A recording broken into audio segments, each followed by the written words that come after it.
Let's go. Yeah, I don't know where she came from, but goddamn, I wanna say some.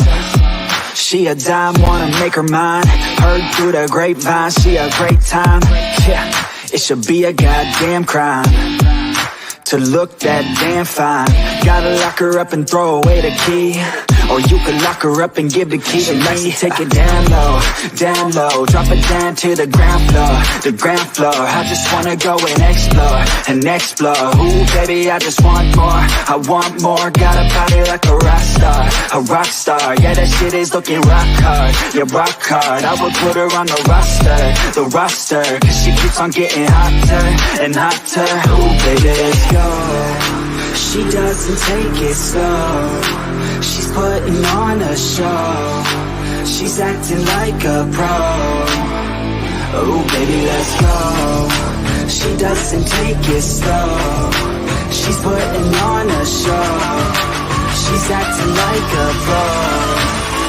Oh, baby, let's go.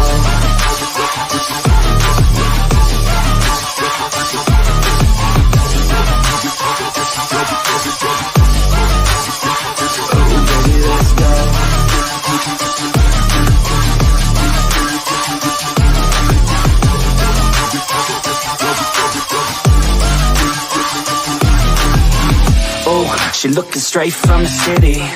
Oh man, she looking so pretty. Goddamn, I'd like to get busy. Yeah, so baby girl, come with me. Yeah, we take it outside, oh yeah.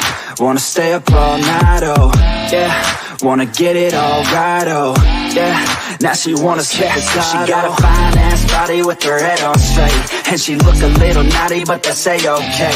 Now I wanna get a drink, just you and me. I don't really wanna think, I just wanna be. She giving third-degree burns, man, I think I need a doctor. Got me concerned, cause she got me hot and bothered. Everything she earned, didn't get it from her father. Man, you think I learned, but she turns me to a monster. Let's go. She doesn't take it slow, she's putting on a show. She's acting like a pro. Oh, baby, let's go.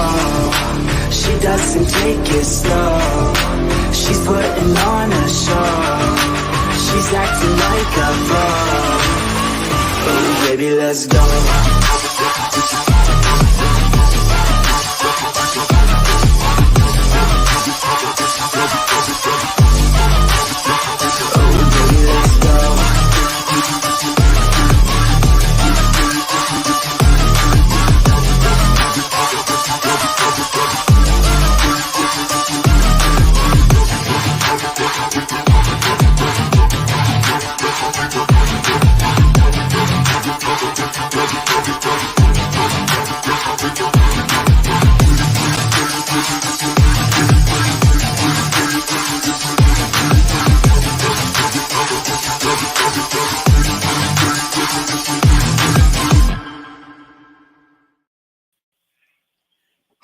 Hello, it's Sarah. No, Sarah's on the line. Hello, Sarah. Yeah, hello. I'm calling you to my own show because I got no internet here, yo. Let's introduce our guests. Let's introduce one of our guests. This is the Unapologetic Geek on YouTube, coming to you from Missouri State. How's it going, Tug? Oh, it's going really good. I'm having a good day. I was working on my videos on Quantum Leap. I'm really excited about those. Oh yeah, with Scott. Is it Bakula? I always struggle how to pronounce his last name. I'm not entirely sure. I pronounce it in my video. I just pronounce it Bacula, but Bacula. like Dracula. Yeah. That makes sense. That makes sense. Of course, I was kidding, Sarah. Sarah, do you want to tell folks what's up? What? Do you want to tell your flock what is up with your internet? Yeah, my internet's out for today. Hopefully, it'll be back soon because, of course. And I can't get it to work on my cell phone because my cell phone's going to explode and it started overheating and it wouldn't respond. So I had to call in to my own show to Chance because Chance has the keys to the StreamYard. So, that's teamwork, everybody. Teamwork. And I want to say hi to Limey and Mike, and I want to say hi to Brandon, and also Brendan is a bear, and also say hi to Faith. Face, yes, And- Face the Ace. Hello to you. And Danny Staten says, I thought this was at 9:30. Well, it usually is, but she doesn't have birds anymore that need to be put to sleep. So she started at Oh my God, that's so terrible. not permanently. No, go to bed. Sorry, they need to go to bed. She Poor put her turtle. birds to sleep. Yeah. Danny Staten was understandably confused. We started at 8:30 Eastern time and 5:30 on the West Coast, where Sarah's based in Southern California. So that's what's going on. And her internet's out, Danny. So hopefully, do you think it'll be restored before we end the show tonight? No telling. that would be amazing. I live in heaven, and so I doubt it.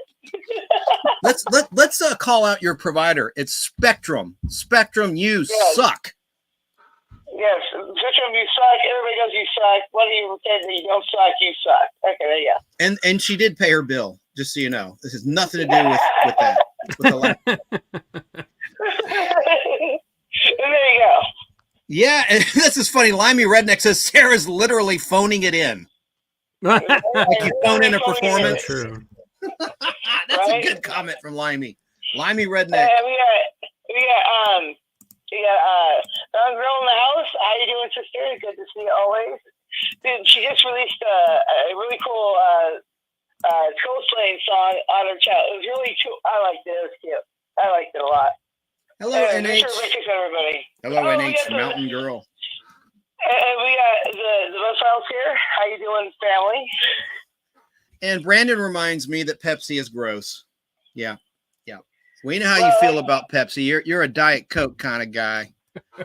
And I'm in Atlanta, Georgia, so I'm a traitor to the Coca-Cola cause. Hey to Bud Files. Hello to you. Right?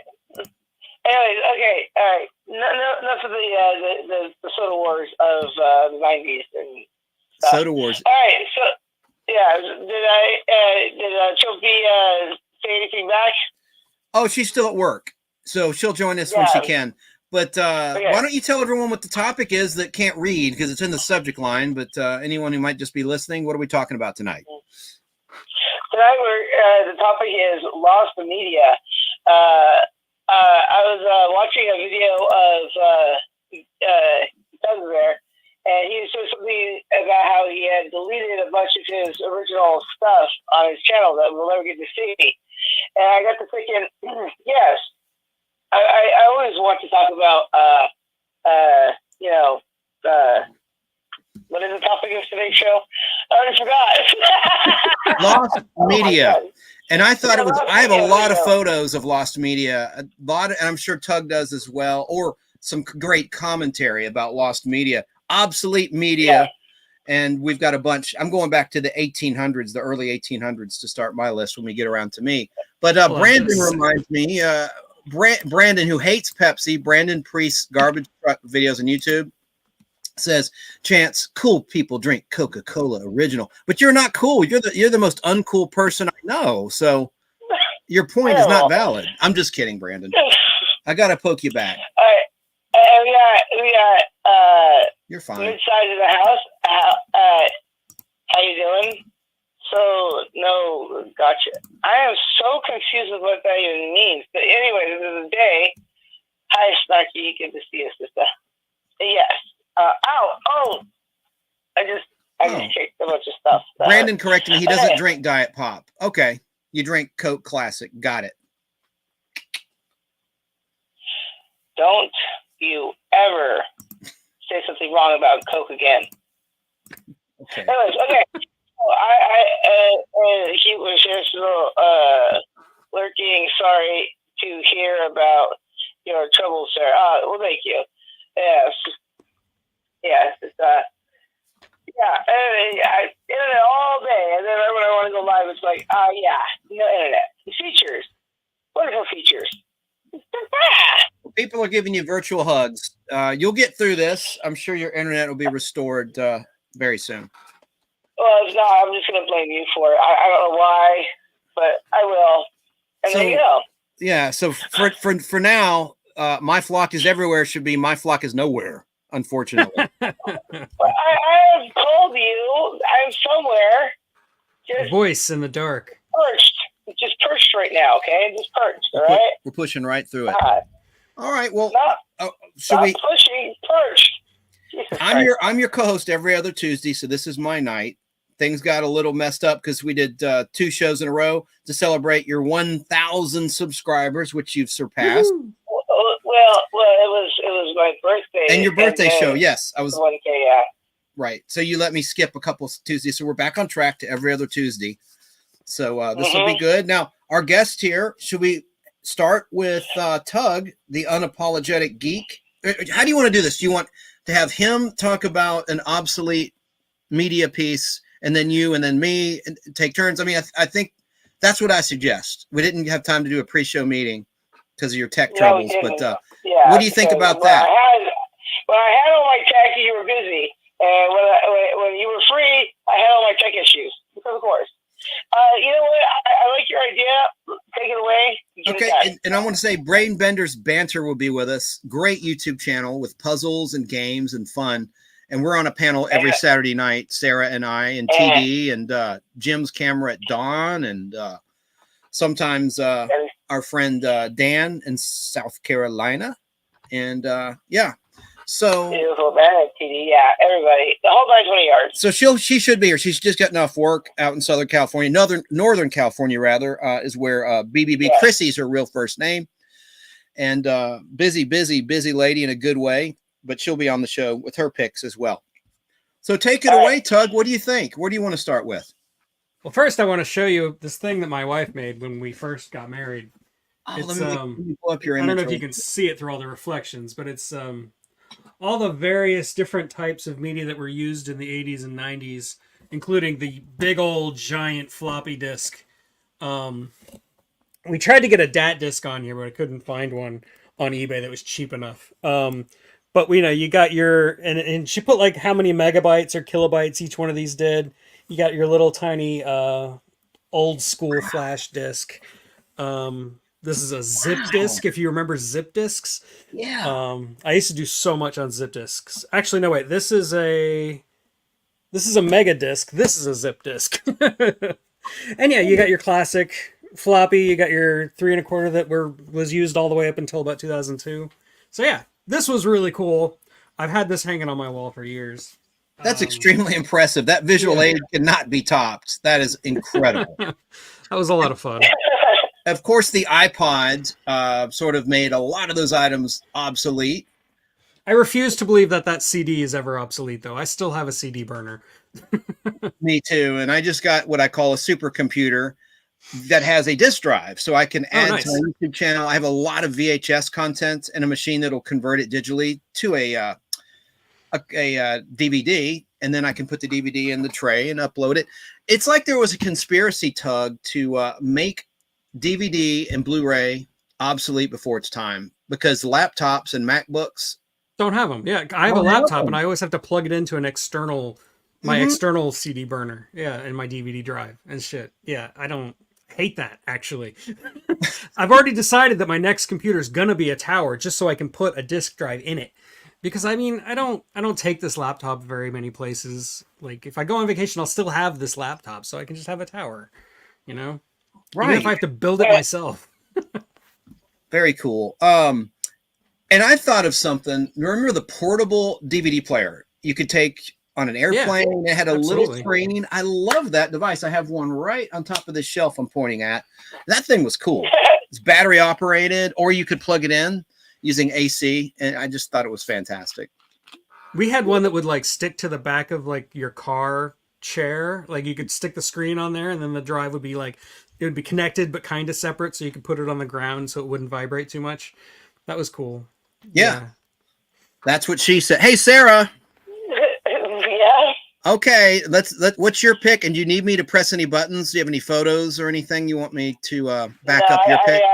I didn't have any photos or anything like that to put up, because it's mostly just my opinions and stuff like that. Damn it! Hold on, I'm getting a text message. You okay? Take a breath. Yeah. What's wrong? Did. I literally did, Dan. I literally did. Oh, it must be a comment. I can't see. Let me get to that. No, he texted me. Oh, okay.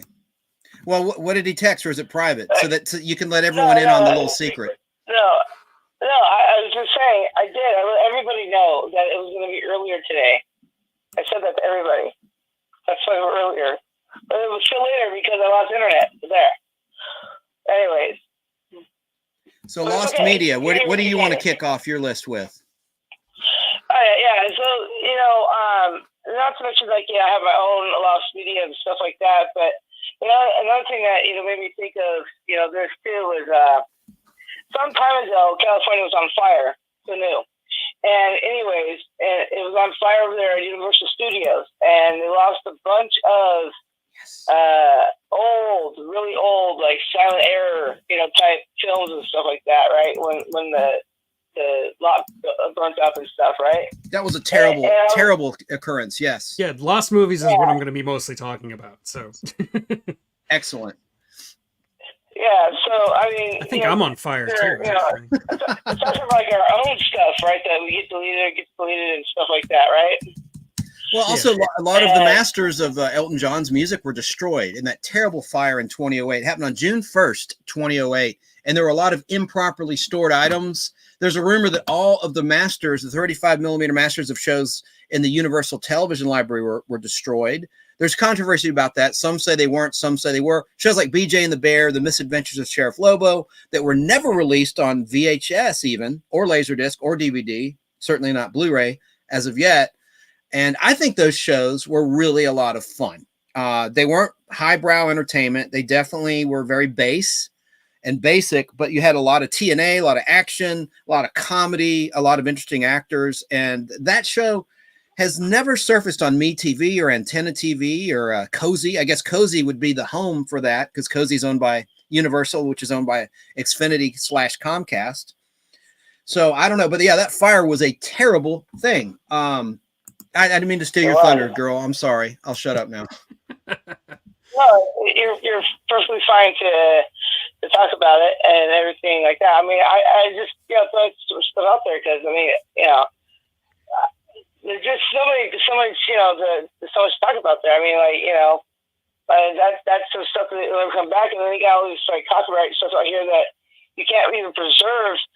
Just the basics anymore because, people get all upset about it. And it's just kind of weird that we're more concerned about what's mine than what's best for everyone. Yeah, and it happened at the back lot of Universal where they have tours. That's where the Back to the Future clock tower set is. I've been there, but it's been since 2002. Last time I was at Universal Studios in Hollywood.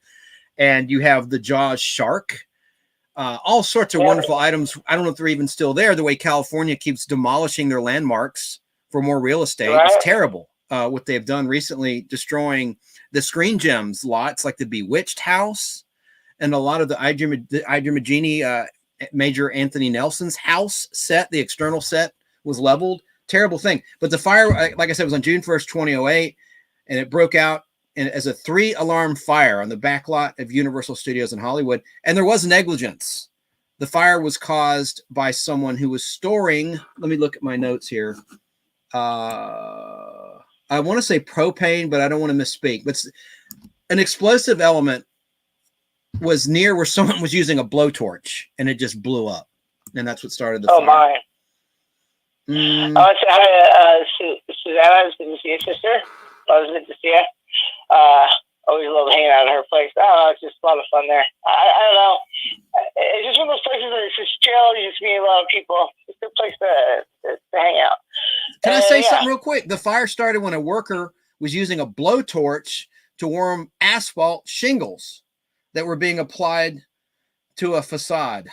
Wow. And among the structures damaged by the fire were mock New York and New England streets. Also, the King Kong Encounter attraction and the Courthouse Square featured in Back to the Future and the Universal Video Vault were damaged. Mm-hmm. But there was an even more recent fire at Paramount. I think it was just like maybe 5-6 years ago. And a whole lot of old like TV sets got burned down from like Westworld and Dr. Quinn and stuff like that. So yeah. That sucks, that's history that was destroyed. Yeah, and that just keeps happening periodically because California's always on fire. Yeah, first one was on fire. Thanks. Yeah, I know, right? And then Corey in the house here.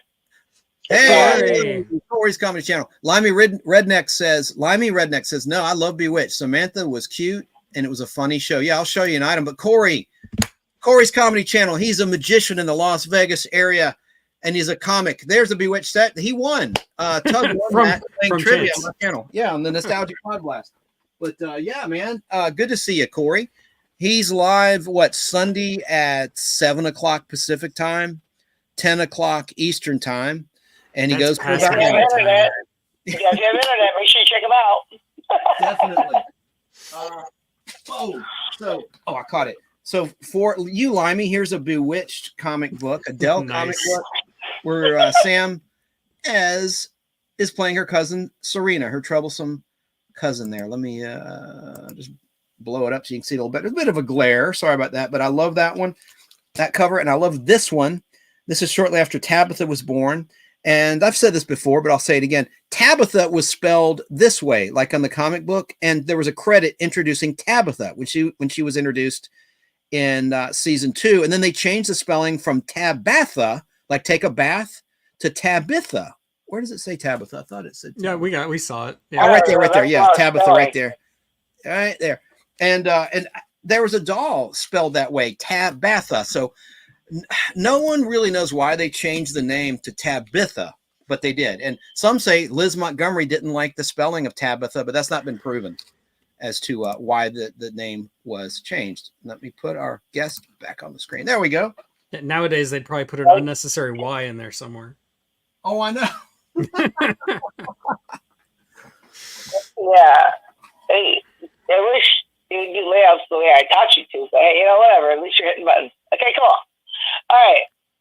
Well, what layout would you like? Tabitha. What layout would you like? This is your show. I'll make it so.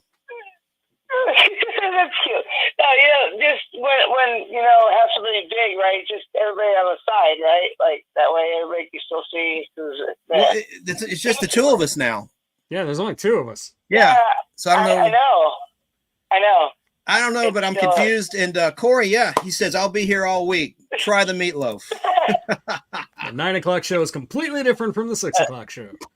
Hey, Mom, more meatloaf. I want meatloaf now. What, Wedding Crashers? Will Ferrell?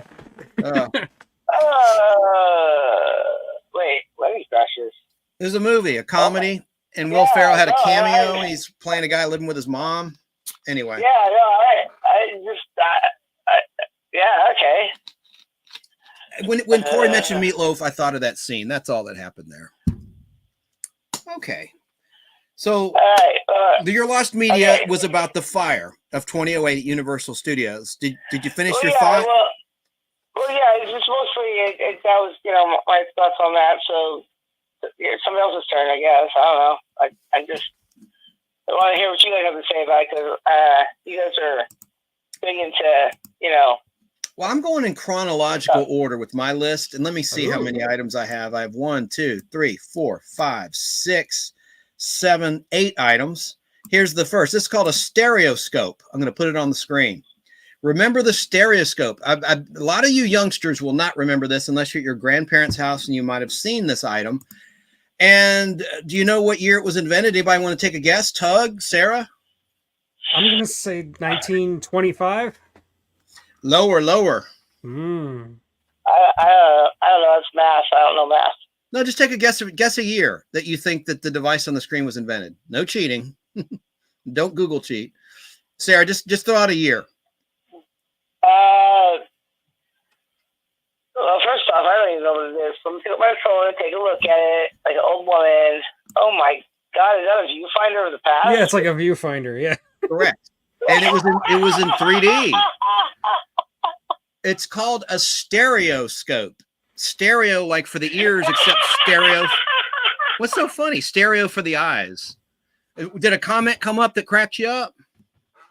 No, I didn't know it was a stereoscope. That's hilarious. I've seen those before. I had no idea that's what they were called. Yeah, it's a stereo. It's for stereo vision. Yeah. Yeah, and they're little cards. It was right when photography was invented, around that time. you had a Yeah, I can see stereoscope, that. and you would put this thing on each eye, and you'd look at a little card that you see pictured there. Anybody else? Tug, do you want to take another guess of a year you think it Well, was you invented? say it was around the time photography was invented. That was about like what 1850, 1860, somewhere in there. Yes, you're really Oh, close. yeah. Sarah, do you want to take another guess, or should I just reveal the answer? Just for you, yes, at this point. It was invented I in just, like, 1832. Oh wow, even earlier. Yeah, see, I never would have guessed that. Someone has joined. I heard the beep. It's BBB. How are you, BBB, Chrissy? I made it. Yay! Are you Hey, driving I home? did it. Say hey to Tug, the unapologetic geek. Hello. Hi, Todd. Hey, how's it going? It is going. All right. I'm off. So, Okay, we can get the stereoscope off the screen. Yeah, I'll talk about it when we're done doing our little intros. I just want to tell you a brief history about the stereoscope, but Go for it. well, I started BBB with the stereoscope, invented in 1832. I won't be too long with this, but the guy who invented it was a guy named Charles Wheatstone.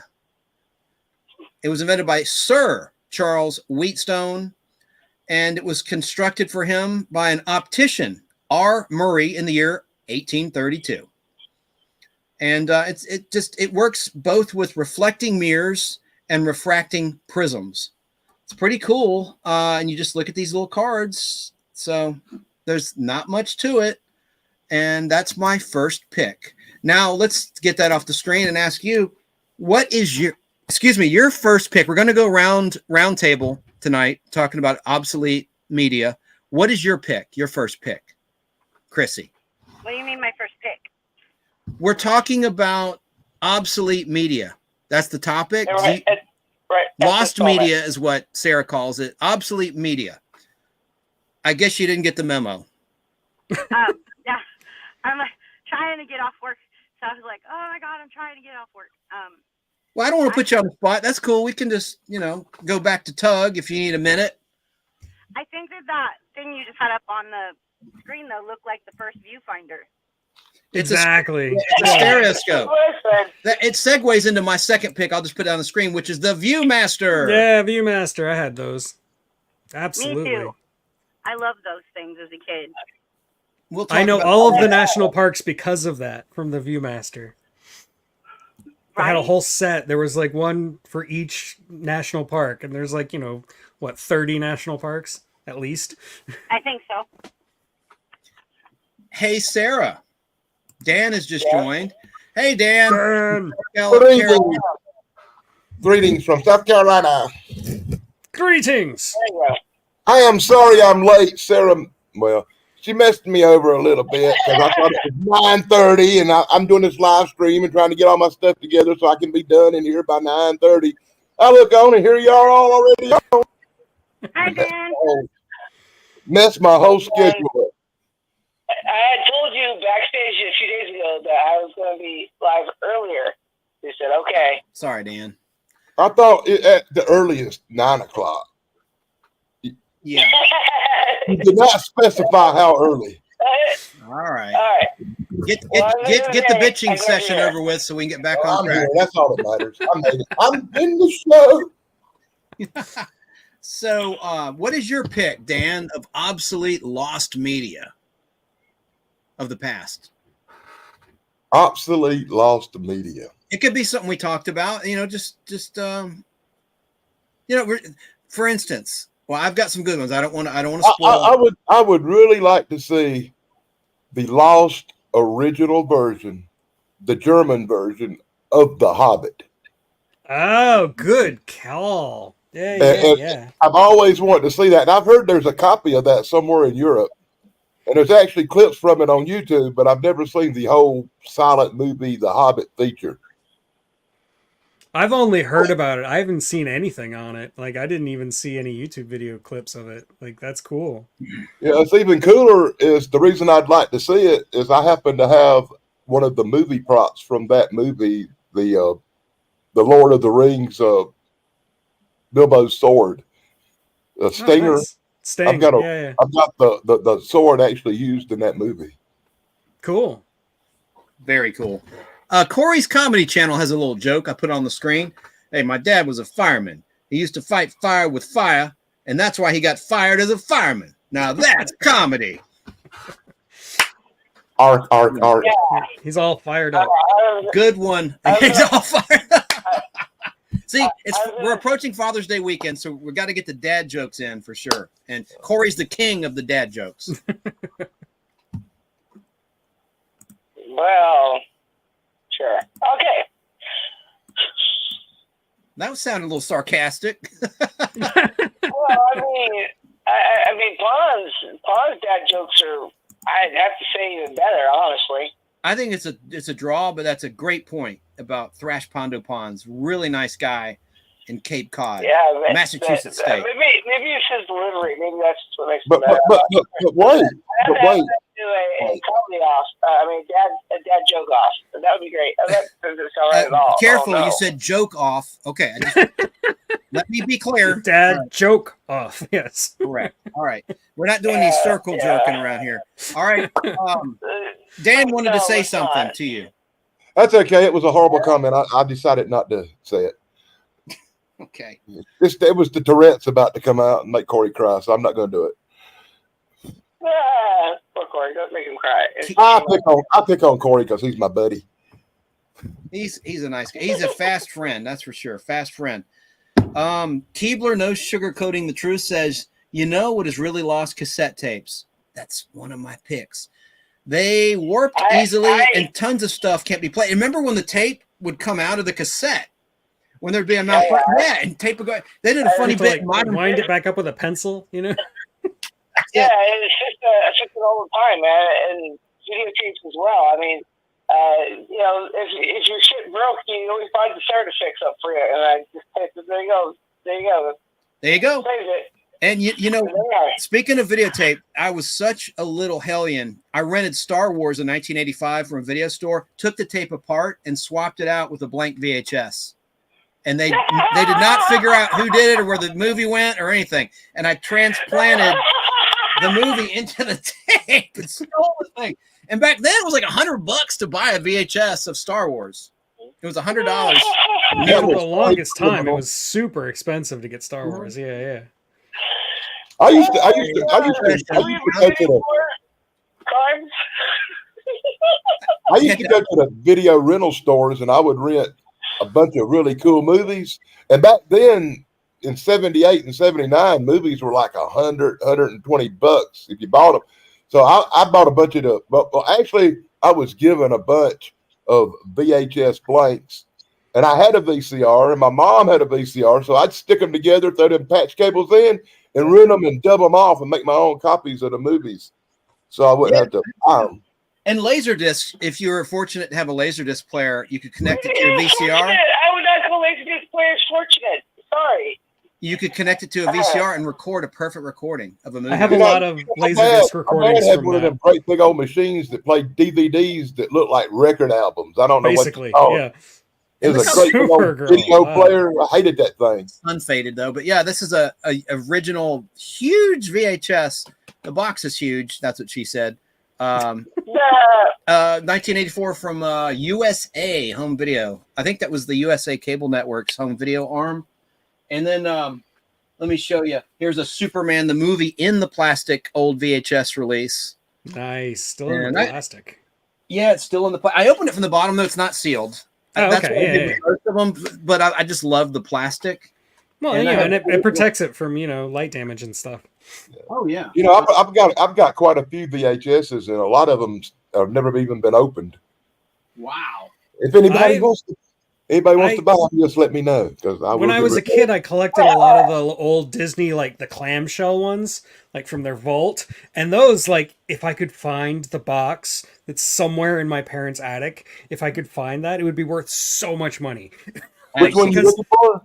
The Disney like vault movies, like movies that they would only release like for very limited time in these big clamshell In a great big old giant white cases. box. Yeah. And like because they were so limited and they would only release them like once every, I think it was 7 or 8 years or something. There was like a rule. They actually go for a ton of money now among like Disney collectors because Really, Disney I did not collectors know are that crazy people. because when my kids were kids, I'd get the VHS copies of the Disney movies every time they come out, and I still right here at this house where I'm at right now probably still have 30, maybe 30 original. You could be sitting on a gold mine, man. Yeah. They're in a box taped up and packed up somewhere. I hadn't seen them in 10 years, but I know they're here. My mom has all those Disney releases too, Tug. She's a retired school teacher in 5th grade, and really nice condition. She would buy those releases when they first hit the market to show to her students. And cool. She's got the Little Mermaid with the one everybody wants. And I got the Little Mermaid one, and I got the Lady and the Tramp, maybe Snow White, and mail it to me. Stuff like that. Mail it to me, please. Could you do that? Well, since you've been mailing so many nice gifts out to people, you haven't mailed me anything yet, buddy. Well, you live close enough when you drive up here. You live close enough to drive up and pick them up. That's cool. And kids in the chat, this is what a clamshell case is. Here's an Incredible Hulk and Spider-Man 1967 cartoon that Marvel Comics put out in 1985. They also released these on beta, and I have one of the Betamax versions. Let me make it big. Why are you laughing, my little lovely laugh track? I'm trying to figure out why I have so many VHS tapes and don't have VCR. Go ahead, Dan. I have so many VHS tapes, it's pathetic, and I do not have a VCR that works. It's like I can't watch none of them. Oh man, I've got a combo VCR to DVD. This was the first VHS I ever got. It was actually Arena, the episode where Kirk is fighting the Gorn, a giant lizard. I mean, a size of a man, like a 6-foot lizard. And Turtles Records and Tapes in Merida, Georgia had a nice display. No one has seen this. I've never seen a photo of this display. I can see it in my mind's eye. And it had like 3 different levels, and you could just grab the episode that you wanted. This is The Enemy Within, and this is a blooper because, Tug, you'll appreciate this. The picture is actually from a different episode. It's from What Are Little Girls Made Of? Yeah. Not the the Laserdisc had the correct image, and it was Kirk on top of Yeoman Rand, the evil Captain Kirk, I should say, on top of Yeoman Rand. It was correct on the Laserdisc, but not on the VHS. But that was the first thing I got. And man, did this ever kick off a trend long before DVD. And these were $14.95 per episode retail before tax. I remember trying to collect as many of the original Star Trek episodes as I could. And $14 a pop for each individual episode is nuts. I was way cheaper than that. I just recorded them off TV because they played them every day at 5 o'clock. Yeah, see, you were smart. I had them all, but they had commercials in them. But you were missing 5 minutes of footage because they would cut. I remember in the mid 80s, starting around 1985, in syndication, they got back to the 35 millimeter masters instead of using 16 millimeter film, and the episodes looked like new. It was the first time you saw something restored, digitally restored.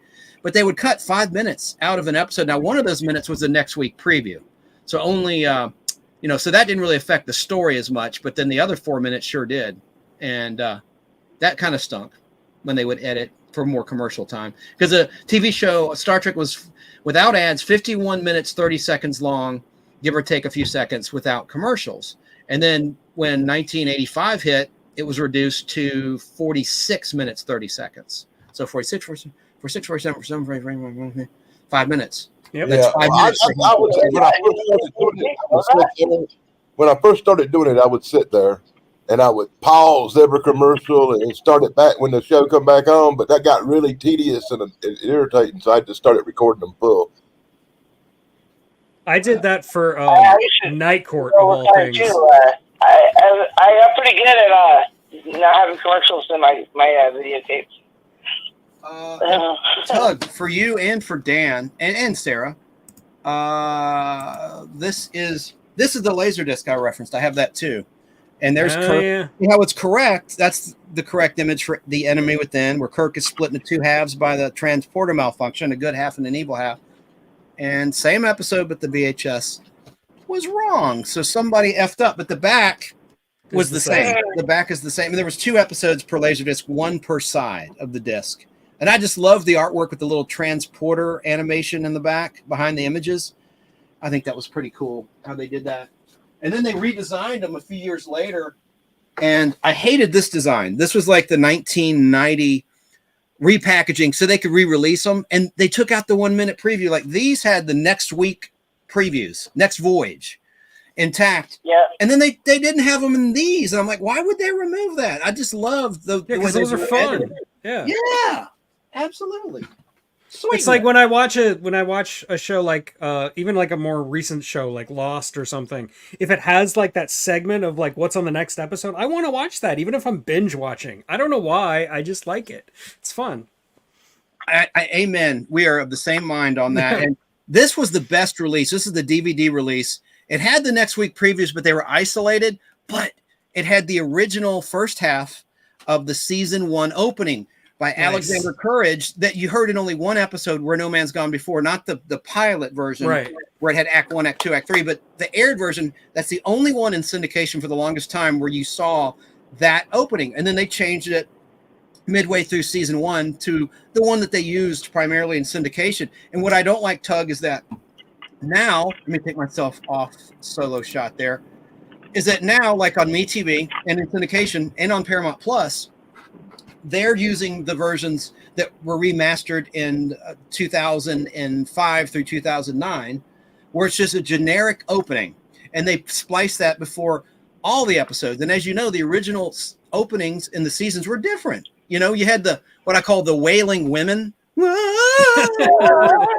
in season 2, right? Not in season 1, but in the first pilot, The Cage, you had the Wailing Women. So the very first version of that opening in The Cage, the unaired version, you had what I call the Wailing Women. And then they didn't have them in season 1, the opening. They had them in season 2 and season 3. Okay. Does that make sense? I like that opening. Me Yeah. too. It's great. The Wailing Women? Yeah. I thought it was cool.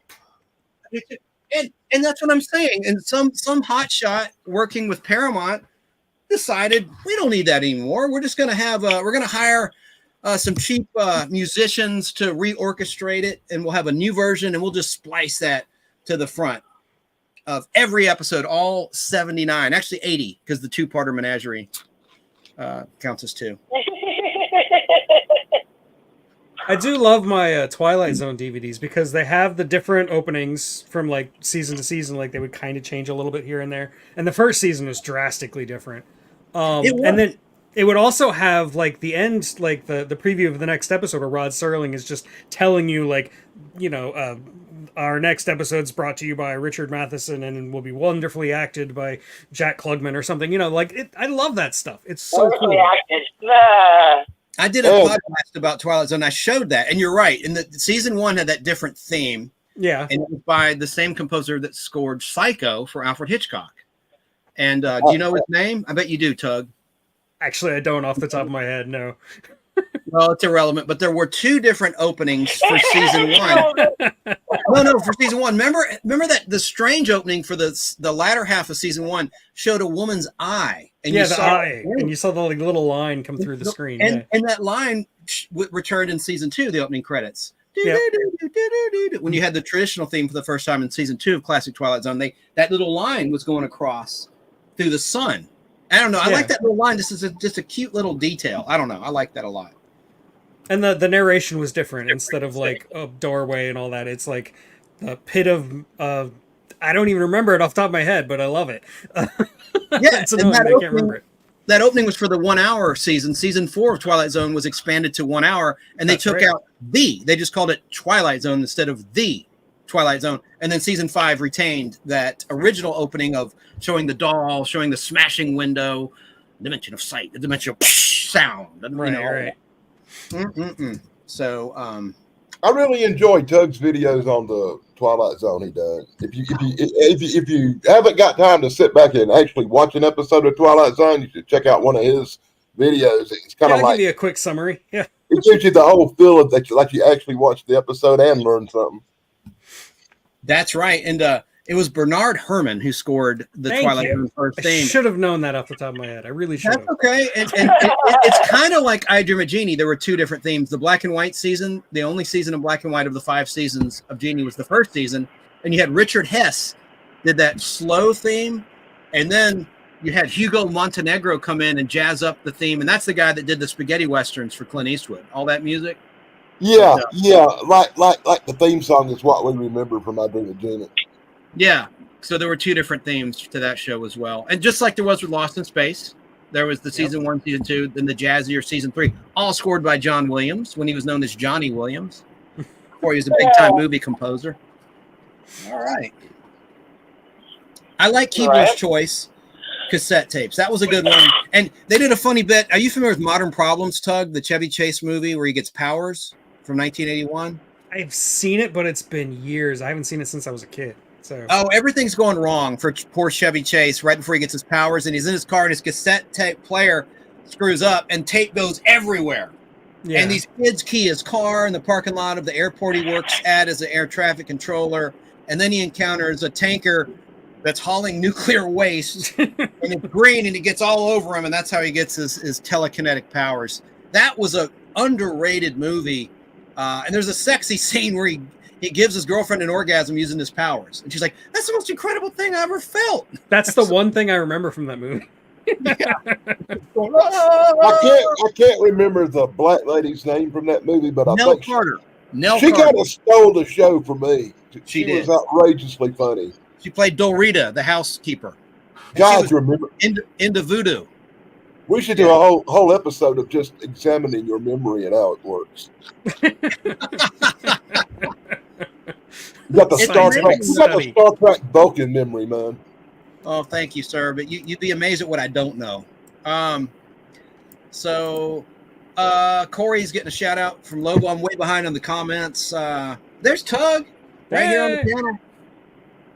My first thought with Meatloaf is Rocky Horror Picture Show. Absolutely. Hopatootie, that's a song. Yeah. Let's do the time warp again. Yeah. Wow. Let's do the time warp again.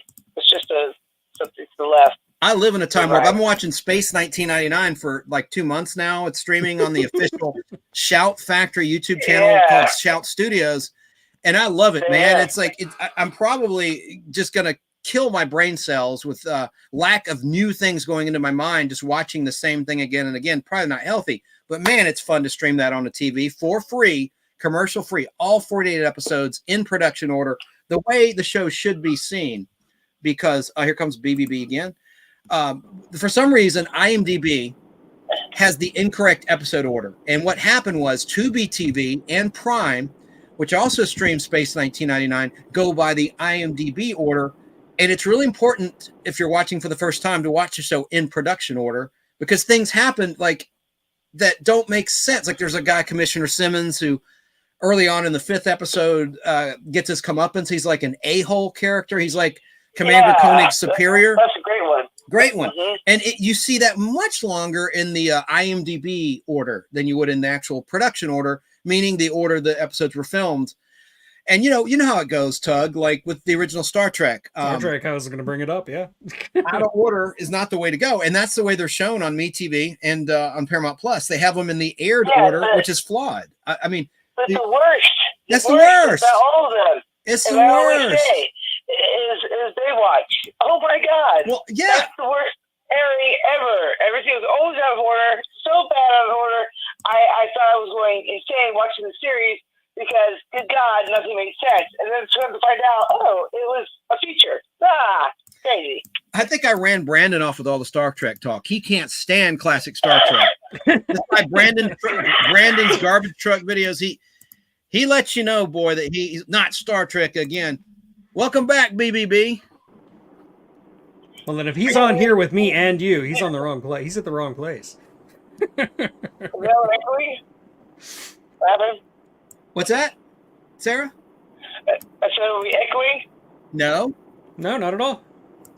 I think Chrissy drove through a mountain range and lost the signal, I think, on her cell. I hear her call. Hey, I'm psychic. I figured as much. Cool. Yeah, underneath those glasses, you got those big bug eyes from that like Outer Limits episode. Yeah. Let me say hey to Chrissy because I didn't get a chance to at the beginning. Hello, Chrissy. Good to see you. Well, almost see you. That bug-eyed guy that Tug referenced, that was played by Warren Oates. Right. Warren Oates, who was in Stripes, of course. Lighten Yes. up, Francis. What a great character actor. Oh, God, I didn't blow my nose. Excuse me. fine, whatever. Okay, so TD in chat, making fun of me for going to my own show. Sorry about that. Hey, at least I got people that are like, hey, no, let's just put it live, right? I'm like, yeah, sure, I got internet on my phone. And this is one with my phone suddenly. So I can call in, right? Calling into my own show. Yeah. Yeah. Corey says, I still have a lot of cassette tapes. I do too. I am a pack rat. I'm not a hoarder. There's a difference. I'm a pack rat, and I've got tons of cassette tapes. I sure do. I'm a digital order, that's for sure. Man. I remember I'm decorating the side of the freeway. Oh, you know what sucked about cassette tapes, panel? You didn't have the lyrics. Like with most albums, the vinyl, there would be the lyrics on the sleeve. I had a lot of cassette tapes that come with the lyrics. Some did. There are some that had liner notes. Yeah. Some did. Some did. No, some absolutely. But the lettering was so doggone small, you needed a magnifying glass as opposed to a record album where you could easily read the lyrics. But you're right. You're right, Yeah, Dan. but, Some cassettes did. I remember getting the Shout at the Devil. No, you're I fine. remember getting the Shout at the Devil by Motley Crue cassette. And when I opened it up, it had like lyrics and all kind of stuff. It was like a little book in there. Yeah, some of them did. Like, but I remember, let's see, like 1990, I got Pearl Jam 10, and like instead of the lyrics in this tiny little space, it was just like one word from like a whole line, and then like one other word. So like it wasn't enough to know what the hell Eddie Vedder was saying, because like you can't understand what he's saying. So that was just annoying. It annoyed the crap out of me. You get that once in a while with some stuff. But I do remember a lot of cassettes having all the lyrics and information in them. Yeah. That's really I funny. remember that. That's really funny. Unless it was the greatest hits, then it just had it. When I was in high school, he borrowed a Metallica tape from somebody, and he was letting me, listen to it. And then I opened it up, and a bunch of pot seeds fell out of the Nice. And I went, oh, and we got to pick them all off the floor, and we quickly, threw away and shit, because, parents are very Mormon, and like, what is all this? And now, here we are, my mom brings me my weed. Whoa. Hey, I was going to show you something. Yeah. Here's a cassette tape. And Jackie Gleason. Jackie Gleason. You know what? He could not read music, but he sold more records than anyone. He has records. He has records for his records. He has sales records for his records. And this is for lovers only, Jackie Gleason. And I love the smell of a cassette tape, a fresh cassette tape. And this one still has a little bit of that smell. But look, no lyrics or anything. That's a clear one. I like the clear cassette tapes. The clear ones were always better. There's Michael Jackson, Off the Wall. That's when he still looked black before he passed away. God bless him. Man. Look. He's got the whole afro going. Yeah. Yeah. And that's actually a good album. I like Thriller. Say what you will, and no lyrics. Some did have lyrics. And then this is the Power Station, underrated band. It was part Duran Duran. Robert Palmer was the lead singer from, I got a bad case of loving you. Yeah, I saw him on tour when I was a kid in 1985. And Robert Palmer was such a jerk. He quit the band in the middle of the tour. Oh, my God. That's why they never. The guy who sings "Addicted to Love." Yes, Robert Palmer, not Robert Plant. That was Led Zeppelin, but yeah, Robert Palmer.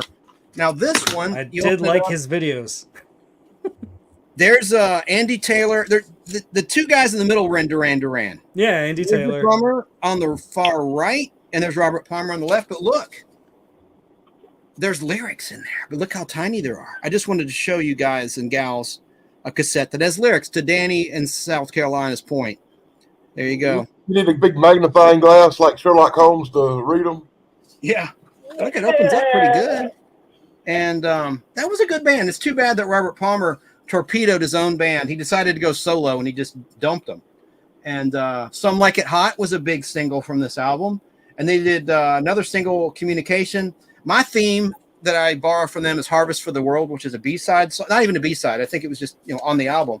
It wasn't a single. And then they did a cover of where is that song?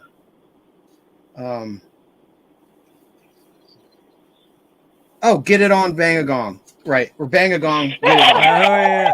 Oh, yeah. Their cover was a big hit. Power Station. And then last thing, I'm getting ahead of myself. Obsolete Media, Lost Media. How about 45 single releases? Oh This man, is yeah. perfect for Pride Month, right? The rainbow. But this is the Olivia Newton-John import, very rare. This is from the Xanadu soundtrack. It's one of my guilty pleasures. That's Japanese. What did I? Yeah, it sure is. It's imported from Japan. In really nice shape. What did I say? Did I say? I don't know what I said. And then there's Don't worry about it. suddenly. Japanese. These are just ones I had. Now here's a weird one because I love the Space Giants. This is a punk band, the Goblins, and they used Goldar, the Space Avenger from Magma, which was airing.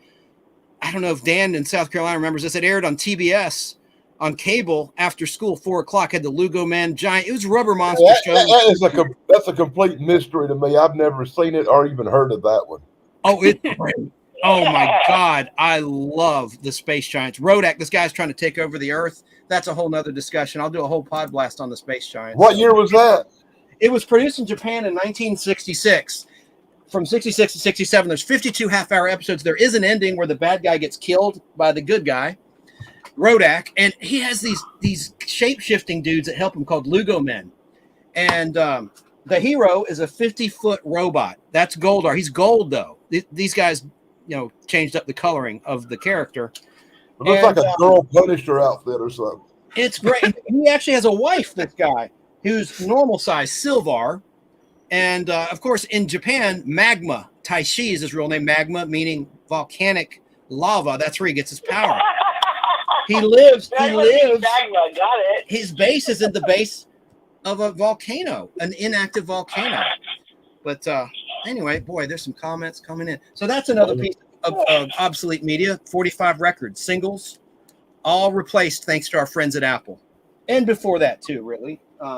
You had these. This is obsolete. Look at these. These are single compact discs. There's some Beatles I have from 1990 and 89. There's She Loves You. Let me blow this up. I'm not trying to hog the show. I will shut up in just a second after I make this point. There's look, they're really cool. Look, they're little teeny weeny, and they would fit in the center of your compact disc player, that hole, like a donut hole. You drop this sucker in there, and it's just like a little tiny single. I remember those, yeah. 45 records. And then here's another Beatles. I have Lady Madonna and The Inner Light and Let It Be. What? Didn't they give them things away in cereal boxes or something? No. But they did have, do you remember this, Danny? They had bubble gum. I love this gum. It tasted like the great Flair baseball card gum. It was delicious gum. But they had little record albums. And the record albums inside was bubble gum. But the album cover, the little case was in like a little. I remember the bubblegum records, but Yeah, they had the little CD singles, and you'd get them for free inside. Sometimes inside the center of a magazine, or with something else you'd buy, they'd come free. I just can't remember what it was. That was a weird name. That Selection 2. You Know My Name. Look Up the Number. Have you heard that song, Tug, by the Beatles? Probably, but I couldn't tell you off the top of my head. That's a strange song. A Ringo Starr is singing it. I'll have to ask my father-in-law. He'll tell me.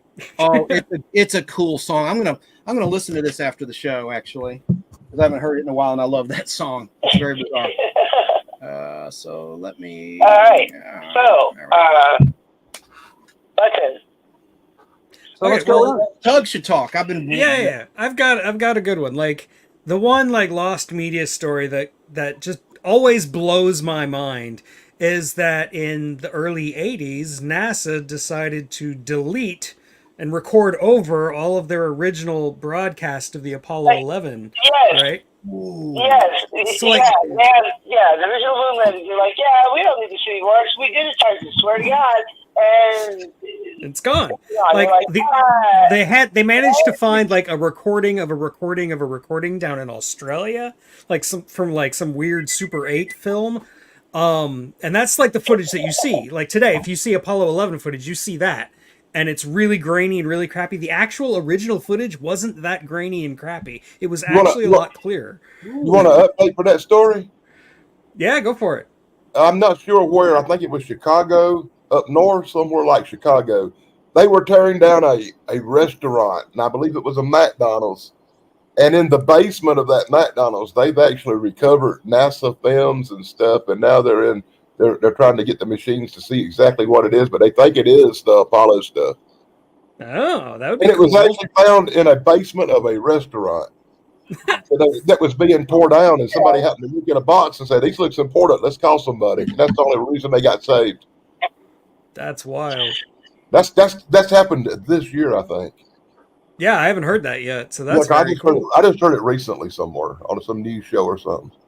Well, I hope that pans out. I'd love to see like the original, like at least a clearer version of the Apollo 11 tapes.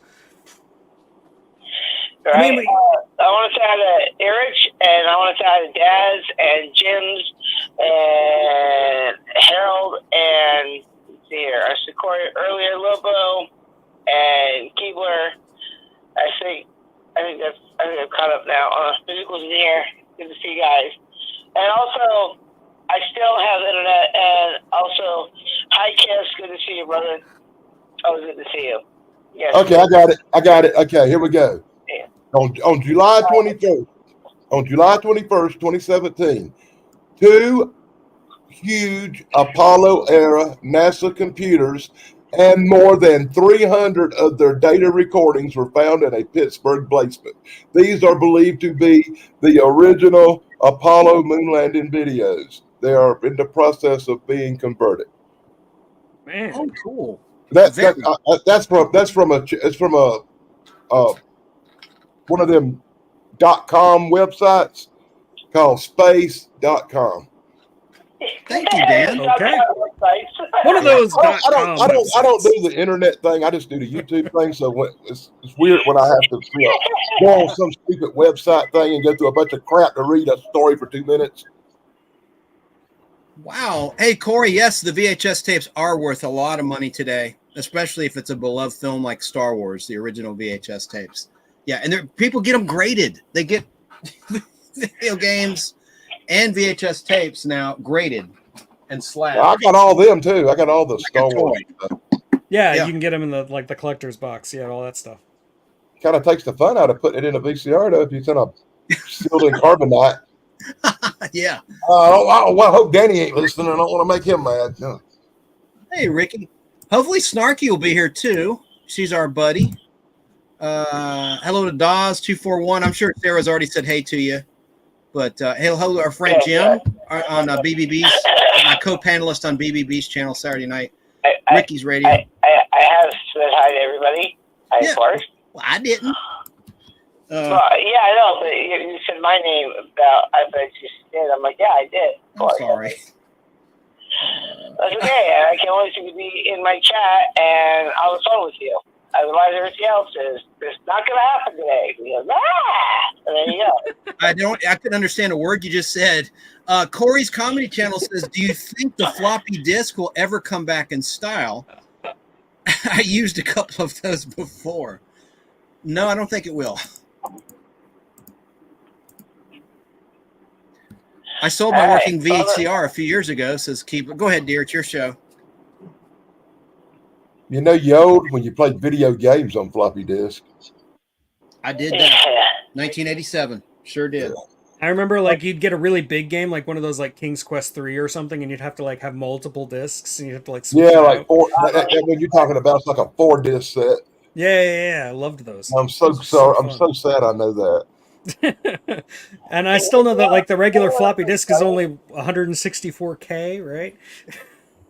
Somewhere here, there's a box with some floppy disk in it that I'll never use again. Wow. Keebler Just like the VHSs. Just like the 10,000 DVDs I never put in a machine and don't even turn on because I watch stuff on digital. Right. I don't trust digital. Same here. The streaming gods, it's a shell game. What streams today may not stream tomorrow. If it's something you love, own it. That's just it. If it's something I really want, I buy it on DVD. And then I you can digitize it yourself. Yeah. Just so the one day comes that I actually want to watch it and I can't digitally download it, I'll have the physical media. But I never use it right now. It just sits there. Like my CDs for music. I got bukus of them. I hadn't put a CD in there and listened to a song on a CD in 10 years. I just had to bring this up again because somebody mentioned zip disks. Since it was the very beginning of the stream, I think some of you may have missed it. My wife made this like right after we got married. And it's just like a lot of the classic digital storage that we grew up with. Zip disk, mega disk, the big old 8-inch floppy, which only held 175K apparently. Yeah, And required a special hard drive adaptation in your computer to run it. absolutely. Yeah. It was a pain in the butt. That's cool. That's really cool that she put that together for you, man. That's awesome. Oh, it's so awesome. Yeah, I keep it on my wall. Keebler says, I sold my working VCR a few years ago and all of my working VHS. I had boxes of them. Ooh. Now these hipsters, these Gen Zers are collecting that stuff, and some of them go for big money. Yeah. No whammies. No whammies. That's right. Mr. Larson. Michael Larson. Press your luck. The scandal. It wasn't even a scandal. He memorized a pattern and figured it out. He just hacked it with his brain. Mm-hmm. And he was an ice cream truck driver. He wasn't a PhD or anything. Yeah. Pretty bright guy to figure that Just out. had a little ASD, you know. He got a VHS. He recorded the shows and he figured out the pattern and wrote it down. And he broke the record, I think. No, the record was tic-tac-toe at that point, but he came close to it.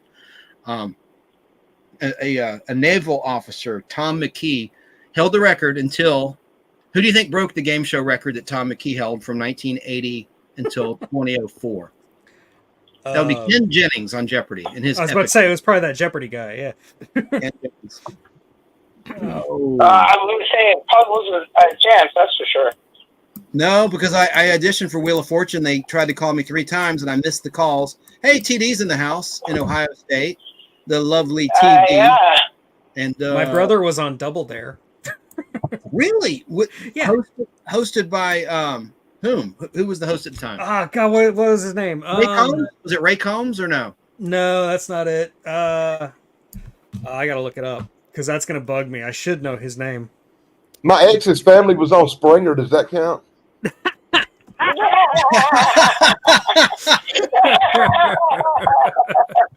Well, that explains everything you want to hear then. Shit. Okay. Mark Summers. Yes. Good stuff. That was a cool show. Yeah, I mean, like, I grew up in Orlando, so, like, we had Nickelodeon Studios basically just right across the street. So he went in, auditioned, and he got in. I went in, and I didn't get on any of the shows, but I did get slimed. So that was fun. Oh, how cool. What was that like? Like, how long did it take? How many showers did you have to take to get that stuff out of your hair? It was a couple of times. I had to take a couple of showers because it's basically just corn syrup. So it's really, really like sticky and really gets in there. TD says, so I'm cleaning out my parents' house and they have a working 8-track player and some 8-tracks. Wow. Hello, Jim. Hello, Lobo. Hey, Chance. Yeah, and that's one of my picks. I totally misunderstood what tonight's show was about. Hey, I love talking about lost things like the NASA mission that we talked about and other stuff. Hey, let's talk about Johnny Carson. Talk about tapes getting erased. When Johnny Carson was in New York City, most of, if not all of the videotapes were erased. There's some kinescopes that exist. Talk about lost media. Kinescope, you know what that is, Tug, where someone took a 16mm camera in a studio. Jackie Gleason did this with his Jackie Gleason show and his Honeymooner skits, and they literally would film a monitor that the studio audience could watch so they could see what was going on, the people in the back. And that's what that was. That's why it looks very weird and shadowy. It's literally just a film recording of a monitor. That's what a kinescope is, and they would use that to show live shows coast to coast back in the day. And I forgot my point about that, but it'll come back to me. You're talking about them erasing all the Johnny Carson tapes. Oh, Johnny Carson. Yes, thank you. So there are some kinescopes of those Johnny Carsons that got erased, but most of them are just gone. And that's the biggest tragedy. And a lot of game shows were also lost because of that process of, hey, let's save a buck. Let's just erase this tape with what we're producing today. And so a lot of stuff was lost. That talk about lost media. Those lost Johnny Carsons would be gold when he was in New York before he left for the West Coast. Yeah, they just didn't see the value in preservation for like TV. Like they just didn't even occur to them to be. What do you expect from people from New York? Fair. Well, I was born in White Plains, New York. I was only there a week though. As soon as mom could get us, you got out, so you're one of the good ones. Hey, Yeah, Dallas, Texas, and then I've been in Atlanta since I was 2. So thank you, TD. That's actually one of my picks. Let me show a picture of an 8-track player. Where are you, my You little didn't show a friend? picture of an 8-track player. That's hilarious. There it is. The Who, of course. I do show prep. There you go, TD. There's an 8-track player and 8-track of one of my favorite bands, The Who, live at Leeds. It's even got the wood cabinet and everything. That's perfect. I love it. Let me take her comment off so you can see a little bit more of the photograph. And I'll get back to your comments. I know I'm way behind.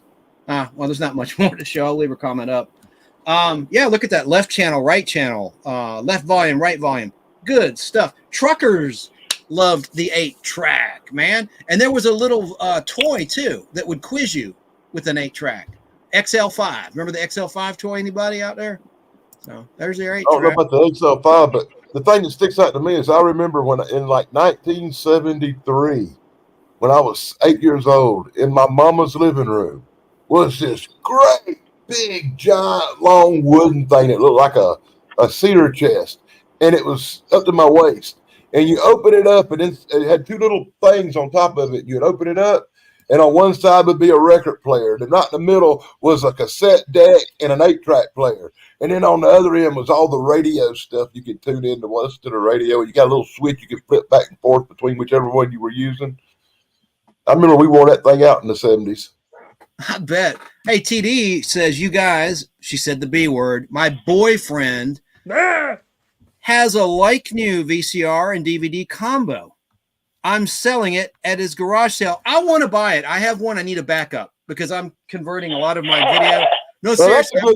that's one good girlfriend. She What? goes through all your. That's one good girlfriend. She goes through all your stuff and sells it. But I'm Reminds serious. me of my ex. TD, I'm going to make an offer because I need a backup. Mine's a Toshiba from 2009, and it's starting to get glitchy, and I that's a priceless piece of equipment for my purposes. So please, don't let me comment in the chat. I think I can't hear anyone. Sarah, say something. I'm still here. Oh my gosh. Can you hear me? Yeah, I hear Todd. Good. Good. Of course I'd hear you. That was a dumb question. You're on a phone. My phone. Yeah. died. Yeah. was Hear the rest of us. Right? I can. I hear you, Dan. All right, because there's been a glitch on StreamYard. Have you experienced this, Tug, where all of a sudden you can't hear your panelists? No, that hasn't happened to me yet. It And might just be hopefully my computer. it won't. Yeah, I love that. You must be using a Mac, Tug. I'm using a Microsoft product. No, I'm using a Microsoft product, unfortunately. Yeah, I don't know, man. Listen, whatever you're using doesn't have a D key. That's the problem. Hey, Harold. The D key. Yeah. Oh, yeah. What she's talking about. I know. Yeah, I typed so hard that the D key flew off my keyboard, and I got a picture of that too. Where are you? Yeah, see the D key, it's gone. And look how I've worn, because I'm obsessed with putting rubbing alcohol because of COVID on my hands. And so the shift key, see how that's worn on the left there? That's from rubbing alcohol on my fingers and from typing too hard. There's actually some crack keys, but look, and my it looks so nasty, all that dust. I cracked it. And not only did I crack it when I flew it off because I was typing so darn hard, but now my D key doesn't work. Wah, wah, wah. You know, I most of wonder us why don't you call me type with Andy. a hammer, you know? It was really an epic fail. And you need to get one of these, man. Yeah, well, let me see. What? Is that a remote keyboard? What'd you hold up? I couldn't. No, see this is just like a canned air, like to clean out the space yeah. between your keys. it. You can see all that dust, and yeah, that's Yeah. pretty gross. Yeah, it's probably like my old skin. Yeah. Ugh. Uh, All right. That's the last video we can do without. Okay, cool. oh, I don't have. I was gonna play my Price is Right, but that's on my StreamYard. I'm on yours. I haven't loaded it to Sarah's. Doug, I really want you to. I really want to thank you for that. Now I have to go sterilize my laptop. Yeah, right? Who? Oh, I'm I glad him turned- has to clean something now. Now I'm noticing little stuff between my keys and stuff. Oh, yeah, man. It's Why don't you really think gross it's in there quiet if you when I don't get clean back? it every once in a while. I better. Yeah, that can of air. I use Who that. do you hire to do that? Are they somebody you can pay to do that so you don't have to do it?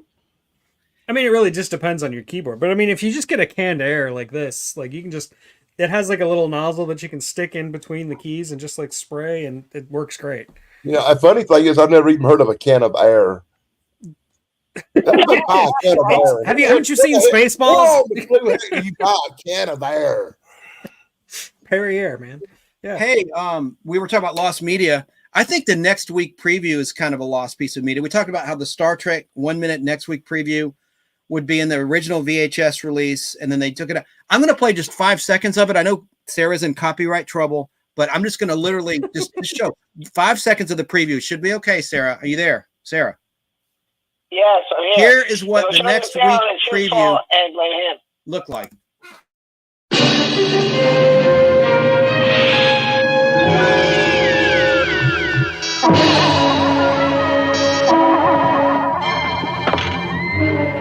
got him on complete life support. Was he dead? Jim. Come on, Bones, what's the mystery? His brain is gone. What have you done with Spock's brain? Brain and brain. What is brain? There we go. Brain and brain. What is brain? From one of the worst Star Treks of Yeah, all time. Thrash's favorite episode. Yeah. Wait a minute. See, Sarah, Terrible. you keep saying it's the worst. I guarantee you it's not. Okay. It's not the worst, man.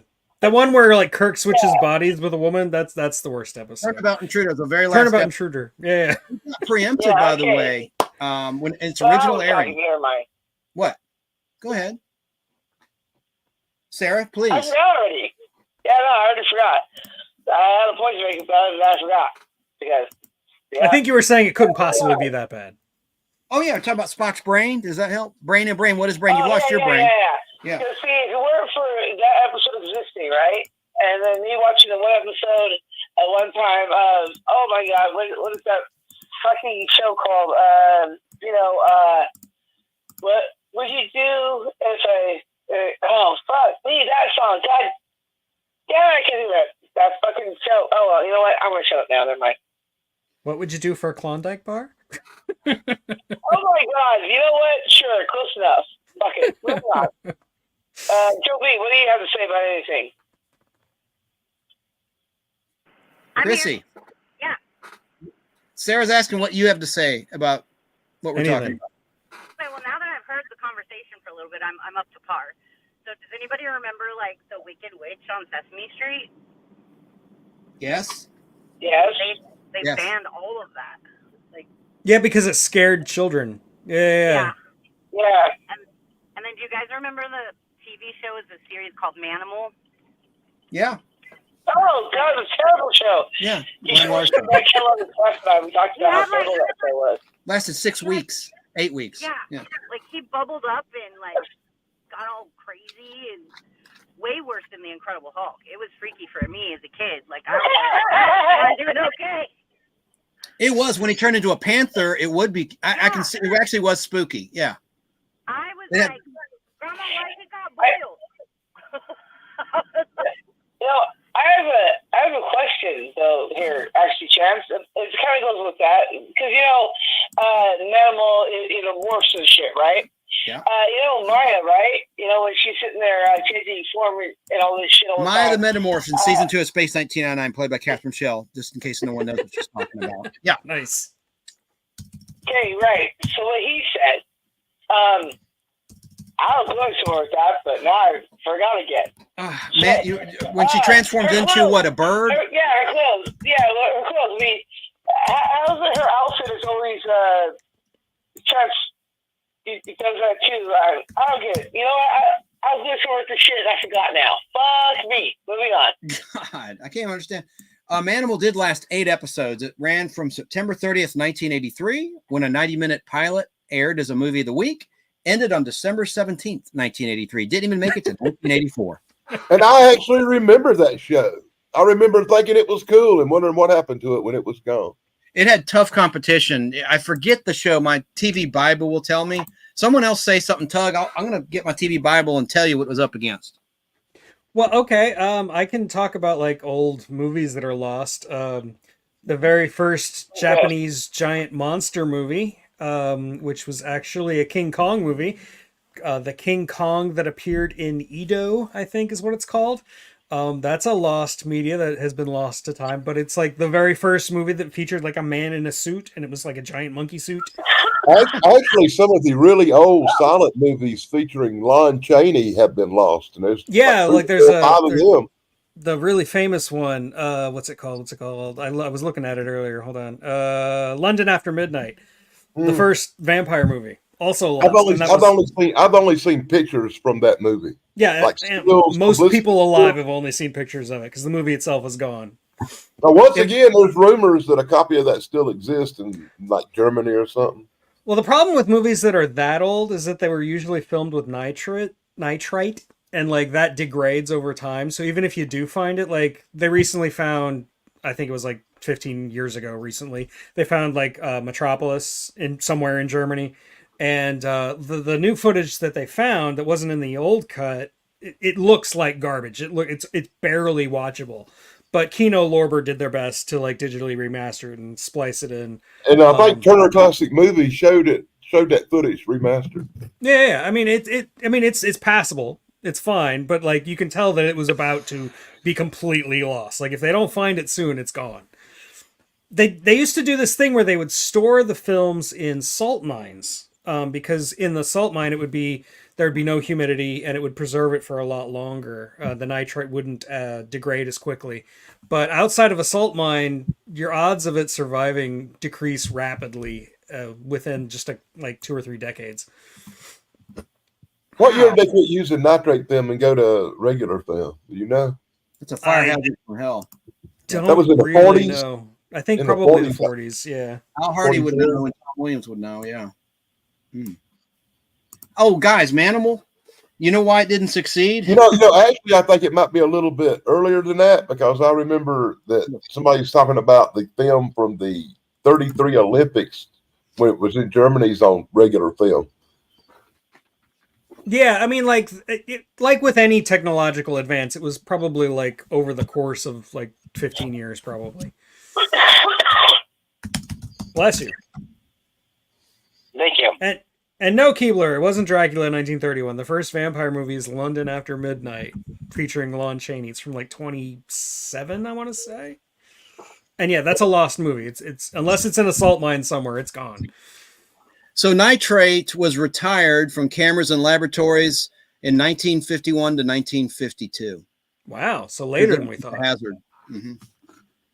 And yeah, a lot of that stuff would burn, like real bad. Oh gosh, yeah. Absolutely. Hey, real quick, guys, Manimal, you know why it didn't do well? It was on Friday night at 9 opposite Dallas. Oh, Dallas would get everything. That's way better. That's Yeah, for sure. yeah. And then the last one, NBC said, let's move it to Saturday night. They put it against the Love Boat. And that was Yeah, it. but remember this. Hey, remember this. When it was running, the reason I got to see Manimal is because Dallas had reruns on. There you are. And I didn't see this. Let me flip around, and that's how I found Manimal. I remember that. I love Loretta. And A London After Midnight come out in 1927. I was right, 27. Wow, look at me. Like I said, I looked it up earlier today. Sarah, Yes. you got to check your pulse there. You're not talking. Let's see. I think she's just I'm really sorry, I high. was, and you guys were just talking over me, so I was like, I keep forgetting I'm on the phone. Ricky's Radio. I'm a millennial, but I'm also a Gen X because I was born before the internet. I know what it's like to use dial-up and old devices. Ricky! To touch on something Sarah said, they had that big Metro Golden Vault fire in 1965. Yeah. And that was where the last known copy of London After Midnight was destroyed in that fire that Sarah was talking about earlier. That makes 2008. sense. June 1st, 2008, University. No. Yeah, the one that Sarah was talking about was 2008, but the one he's talking about was in the 60s. Yeah. 1965. This is the first fire. Okay. There's And it been a was lot. You know, she said there had been several fires in movie studios. And the first one that I'm finding is 1965. But that's in 1965. That's the one where the final known copy of London After Midnight was burned up. I'm pretty sure that was probably the worst in terms of losing films, was that fire, because of all the nitrate, nitrate, because it burns so easily. There's actually a newsreel video of that huge fire on Turner Classic Movies. They show on the classic news stuff. Right.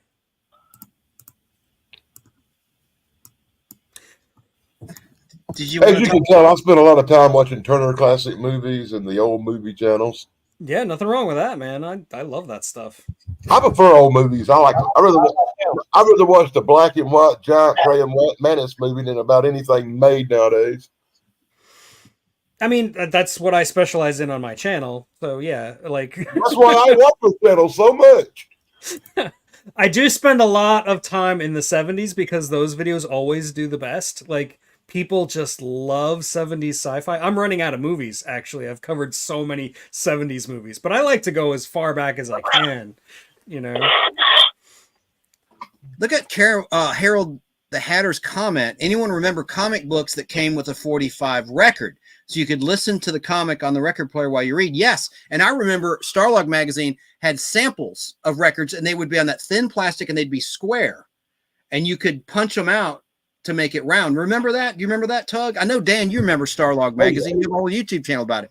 Remember how they would have, like, Neil Norman would compose covers of science fiction theme songs from movies and TV shows. And they had a couple times where they had given a sample. That was cool. It wouldn't work that well. You had to, because it was such thin vinyl. It wasn't like a thick plastic. Anyway. Yeah, and a lot of magazines did that. I remember some Mad magazines having some really funny comedy records in them. There was this one song I definitely remember called "Making Out," and it was a Star Wars thing. It said, the only thing, all I'm making out is everybody's making out but me. I know. Harold, look up the Golden Record reprint of Fantastic Four 1 and Avengers 4, these key books. They've wreaked havoc in the collector community because a lot of unscrupulous people would sell the Golden Record reprint of Fantastic Four 1 from 1966. The original book came out in August 61, but in 66, the Golden Record reprint came out. The difference was it didn't have a 10-cent price tag. So you can spot the reprint. Go ahead. Somewhere back there, I've actually got a couple of the Star Trek little 45s comic book and record sets. Yeah, behind me, Space 1999 rec story with records in the background there. Anyway, That's cool. Oh, I think we compared once and had the same Spider-Man record. We do. I should get that. It's about Manwolf, that's J. Jonah Jameson's astronaut son. He goes to the moon and he encounters a moon rock and it transforms him into a werewolf. Yep. Of course. What a cool story, though. Oh, I know. And later he had the moonstone in his neck and it had to be extracted or ripped out of his neck in Spectacular Spider-Man Annual 3, I believe, or Annual 2. Annual 2. It was Peter Parker, the Spectacular Spider-Man Annual 2. And he's right there on the cover. J. Jonah Jameson's son, John Jameson. There's So, is Trophy around this generation of thought? I just realized for life. Chance, you crack me up. 2:40, 9:45. I'm going to mark that and I'll have to play it back and see what the heck That's pretty good because Corey has a refined sense of humor. If I can make that man laugh, then I must have been on a roll about something, I guess. Let's see. Tug, do you have any other obsolete lost media you want to talk about, or anybody? Sure. One that I always want to see because 2001 is one of my favorite movies of all time. All the extra footage that Kubrick had made for 2001, like his original cut was an extra like 30 minutes long. Apparently, it's a lot of repetitive scenes and is actually just makes the movie even more boring for like most people who think the movie is boring. But I personally would love it because I don't find 2001 boring. The problem is Stanley Kubrick was such a perfectionist and he wanted his vision to be like just the way it was. He literally burned the film himself. Like he destroyed it himself. And the idea of that, of like burning your own creation, just that really bothers my brain a lot. I can't handle the thought of taking, like, I save everything that I mean, I'm a writer by trade and like, well, not really by trade, but that's what I do. And like, I've saved every single thing I've written ever. Like I've got like really horrible angsty poetry from when I was like 15 saved on my computer and my hard drive and on a cloud. You know, I'm meticulous about saving all of that. There's nothing that I want to burn. Like, so yeah. Except for those things you said you took down from your child that nobody would miss or something.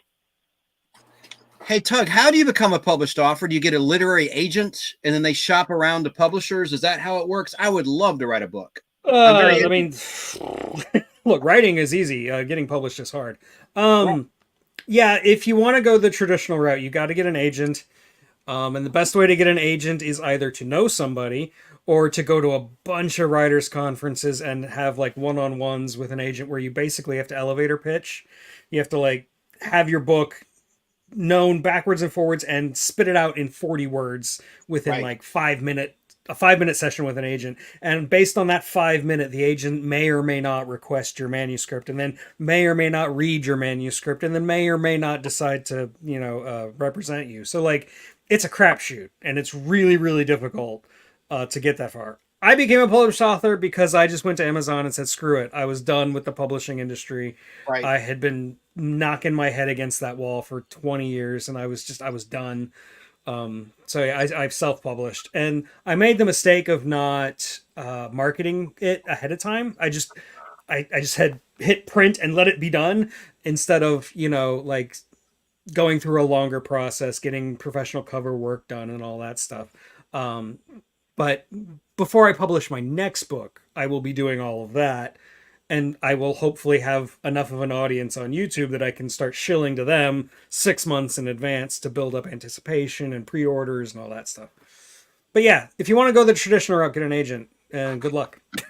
Thank you. I always get ripped off. I'll just put it out there. I don't care. I want to do a children's book, and I have an artist in mind, and it's about my bunny rabbit and finding her. I found her when I was out for a walk in the lake. I rescued this bunny rabbit who was abandoned, and it's going to be called Baby the Bunny. And I think it'd be a really good, I have the whole story in my head. I can see the images. I just need someone to draw them. I can draw, I can do pen and ink, but I'm not a very great artist. So I would want a professional artist to do it right. By the way, London After Midnight, Keebler texted me. She found it at archive.org. London After Midnight, Lon Chaney, free download. Did you guys know that? No, I didn't. Found it. And Sarah, I asked her to text. But Sarah, it's not that download is not the entire movie. It's only it's probably just what patched clips together remain. clips like Okay. what were trailers back in the day. let's see. I'm clicking the link. I don't have your contact info yet, Tug. So I asked her to text it to Sarah, and Sarah can send it to you. Internet Archive. Oh, let me do that right now. That's what you want me to do? Fuck. I was totally. Please. I was It's had confused. 2,582 Yeah, no, I was views. confused. I mean, you have to, the second. Just I wanted Tug and Dan to have it. They may not be. This isn't YouTube. This is a different site. This is an actual government website. So there might be more. They might, like I said, they were copies a couple of years ago. I've heard about copies of that movie, and maybe they remastered them and got them now. And Yeah. my information's No, old. I just wasn't paying attention to what you guys are talking about. There's difference. So. I don't see a length. I'm looking for a. Oh well. I know. I've seen on Turner Classic Movies like a 12-minute thing where they showed some clips from that movie but they only exist because they were attached to other movies as trailer kind of things for upcoming. What you usually see, like for old lost movies like that, is that people will try to reconstruct based on just still images, or they'll like filter it through like an AI to try to like sort of kind of make it look like what it was supposed to look like. You get a lot of that. Like I've seen a lot of movies done that way, like reconstructed out of old lost media. It never works great, but sometimes it gives you enough of an impression of what the movie was like that it's worth having. Like it's worth doing. It's worth it for people to do it. I'm not opposed to it. Because that's all you got. It's better than nothing, right? That's right. And this was uploaded to the government website on December 20th, 2022. December 22nd, 2022. Well, that could actually be the movie if they did in fact find it and were able to digitize it. Yeah. That's cool. So, Sarah, I mean, after the show, please send it to Tug. I don't have his contact She info sent it. yet. I got it. I already Perfect. did. I just sent it. And Dan, I'm sure Dan wants it too. I already just sent it to him too. Thank you. Appreciate You're you. welcome. You're right. I just didn't know what you guys were saying, and that's why I was like, wait, what do you want me to do? And then I did it.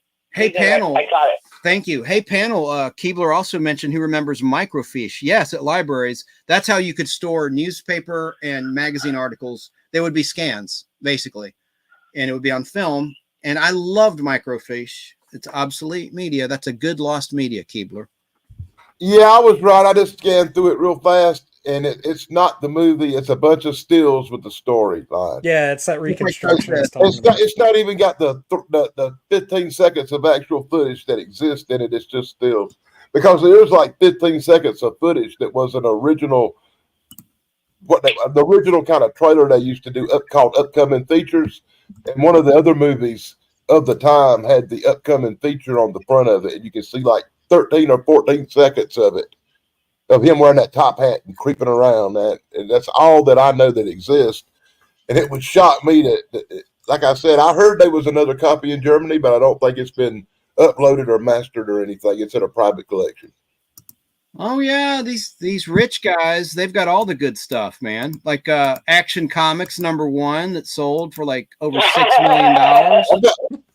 I've got a friend that lives in Australia who has quite a bit of vintage stuff like that.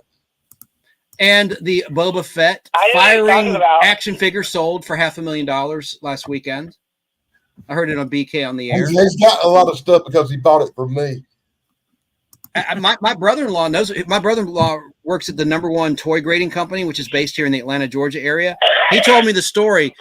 Someone at Kenner Toys, an employee back then, had one, and there's only 2 that are actually hand painted. Only 2 are left that are hand painted, and so and it was a choking hazard because Battlestar Galactica released a Cylon Raider, which had firing rockets, and some child choked and died right when they were going to release Boba Fett. So Kenner Toy says, we got to put the brakes on this. And they had a little disclaimer explaining why they had to make the change. And Trivia, do you know where Boba Fett first debuted in terms of media? Yes. No, don't. You know, Yes. not my flock. I want to know if Tug or Dan or did you know? Tell him, Sarah. He first made his debut on the holiday special. The Star Wars holiday special. Oh, the holiday special, of course. In the animated form. Yeah. I should have known. My brother, you know how when a toy company makes a toy, they'll make 3 or 4 different ones to have like as demo models to pick from, which one they're going to produce. I forget what you call it. Prototypes. And they'll make like 4 or 5 prototypes, and then they'll choose the one they're going to use and make the toy from it. My brother-in-law actually has some of the original Star Wars toy prototypes. That the other ones they didn't make. It's like one of a kind stuff. I can't believe there's something they didn't make because they made some really obscure action figures of obscure characters. Yeah. You know what's funny is he's got a Chewbacca. He's got a Chewbacca they didn't make because he's got Chewbacca. He's got big giant Chewbacca junk. Listen, Tug, we've got to talk about this lost piece of footage. This is a real mystery. Moonraker, right? Moonraker. Right. Jaws with the steel teeth. He meets a girl in Moonraker. She smiles big at him. Me and a lot of people remember she had Mandela effect, man. No, I don't care what you say. That bitch had braces. I had pulled up my laser disc. I looked at every original form of media, VHS, the original release, long before George Lucas in '97 doing his special editions and altering this, altering that. No braces. There's a theory. Someone claims on Facebook, one of my mutual friends, that there was a television version with an alternate take where she had braces, and that's why we remember seeing it was on ABC TV. I don't know if that's true. Why would they do that, though? Why would they have? I know we both know they had TV versions of movies. Oh, they did that in the '80s a lot. Yeah. A lot.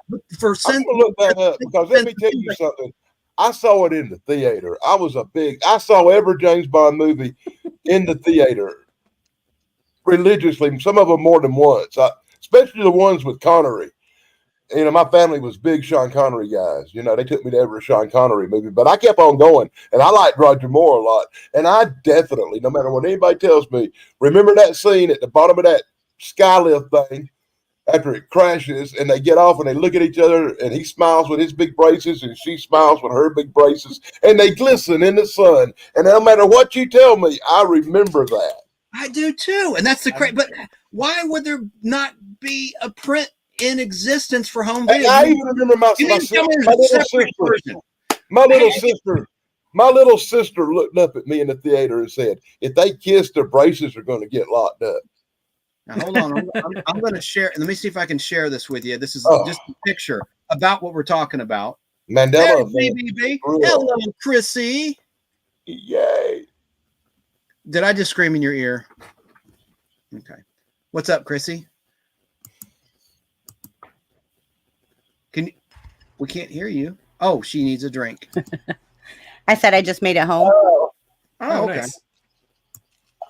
I'm going to try to upload something about this topic, about the steel teeth. This is interesting. If I can find it. Can you hear me again? Yes. Take it away. Good. Because apparently, if I'm on mute, you guys can't hear me, and that goes with phone calls too. So who knew? All right. So, Josie, I guess you're home now. So you're not in your car. Welcome. Thank you. I will shut up. That was me. I just want to show this about while we're talking about the Moonraker before we get too far away. Someone pointed out this article. This is a movie review, and it's kind of small. You got to be watching on a TV. But this critic mentions the braces on her teeth in that article. Now that could be faked. That could be Photoshop. This could be fake. I'm not trying to blow this thing out of proportion. I just think it's an interesting piece. It could also just be a weird like memory quirk in that like you want her to have braces, right? It's funnier that way. It makes more sense that way. So like your brain just wants that to be true. I wasn't around to see it in the movie theater. I mean, I was alive, but I didn't go to see it in the movie theater. So if there was a version that had braces, I haven't seen it. But I'm willing to believe it. But I'm also willing to believe that it's just a quirk of memory. But that TV version is a viable theory because it is a viable theory. Yeah. Movie National Lampoon's Vacation, they shot alternate scenes because they couldn't say the F-bomb and things and show the things they were showing in the theater in an R-rated movie on TV. And by the way, that would be PG-13 if PG-13 existed. Yeah, it didn't exist yet. Yeah, it probably would be PG-13. But there it is. So that anyone, this could be a fake, but there's evidence that there were braces on her teeth in the theatrical version. I contend it's a TV version, a possible alternate take. But why would they do that? Maybe they thought somebody said, well, let's have her have braces just on TV. I mean, it's possible. Anyway. They did a lot of weird stuff with the TV versions. Like there was a TV version of E.T. that had just completely random differences. Like they would just like use alternate shots for no reason. Like why is that different? Like it's the same length, it's the same content, it's just from a slightly different angle. Like why? Maybe okay, here's the fact. The alternate scenes Moonraker does exist. It has alternate scenes featuring Drax, some stuff with Thanaxers in an Amazon lair, and several scenes with Bond and Holly on the launch pad that did not appear in the original theatrical release. It does not say nothing about the body having no braces or nothing. I'd love to get my hands on that. I mean, I can't believe no one's put that on YouTube. No one recorded it with Betamax or VHS back in 19. And if you want to watch it, you got to agree to a bunch of crap, so I'm not going to do that. Yeah. Well, I'm going to send me that link, Danny. Yeah, like I know how to do all that. Google it. That's what I did. All right, I'll Google it. I've been researching this because the jury's. Look, this is the kind of stuff that gets the important questions, man. Yeah, this is. I'm with you. I have an excess phone beside me. I can mute it and Google any facts real quick, so I don't look totally like a freaking idiot. Because I don't trust my memory. Guess who turned 79 today? Panel. Adrian Barbeau. Oh, nice. Comment off. That's a funny comment from Corey. He says, I've been working. He's talking about a literary agent. I have an agent. Now he wants 10% of my unemployment check. I had the biggest crush on her when I was a young person. Who did take that off? If she never won. And I mean, that crush went back to watching her on Maude. If she, if she never that was won. this one show where she was doing a burlesque thing on Maude. I don't know if you ever saw it, but if you did, you'd have fell in love from that day on. Corey, if you're still out there, if she never won Golden Globes, that's a travesty. She should have won a Golden Globe Award. Wow. She should have won 2 of them. Yeah. One for each boob. Yeah. I was doing innuendos. No, my first exposure to her was Swamp Thing, where you see those globes. Nice. And Creep Show. Remember, she had that terrible. Yeah, and Creep Show. Yeah. And also, of course, Escape from New York. Yeah. With her husband John Carpenter. Yeah. Yep. She was doing the director. Yeah. Huh? I need to, why are you clapping, Chance? Was it annoying you? Sorry, I won't do it. I'm just excited. It's the Pepsi. No, it's just okay. I got a delay going on here because I'm on the phone and I'm watching you on the YouTube show. When you're clapping, it's like a delay, and I'm like, what happened? Oh, you're getting an echo. Yeah, okay. Can't read chat. I'm trying. I'm getting an echo. It's a delay. So I see. Oh, I get you. That's why I heard her clapping. It's hilarious. Oh, I get you. A delay. Yeah. Hey, Sarah, do you realize you sound like you're talking to us from Mars? Neil Armstrong sounded better broadcasting from the moon than you did. And she's hard to hear with in the first place. It's hard to understand. It's like this is hard to deal with a little bit. But I'm glad you're here on your own show. Hey, Sarah, for a minute there, you sounded like an Ewok. I'm also sorry. That guy's wise. Jim agrees. She had braces. Jim's camera. She had braces. I swear she had braces. I know, man. Right?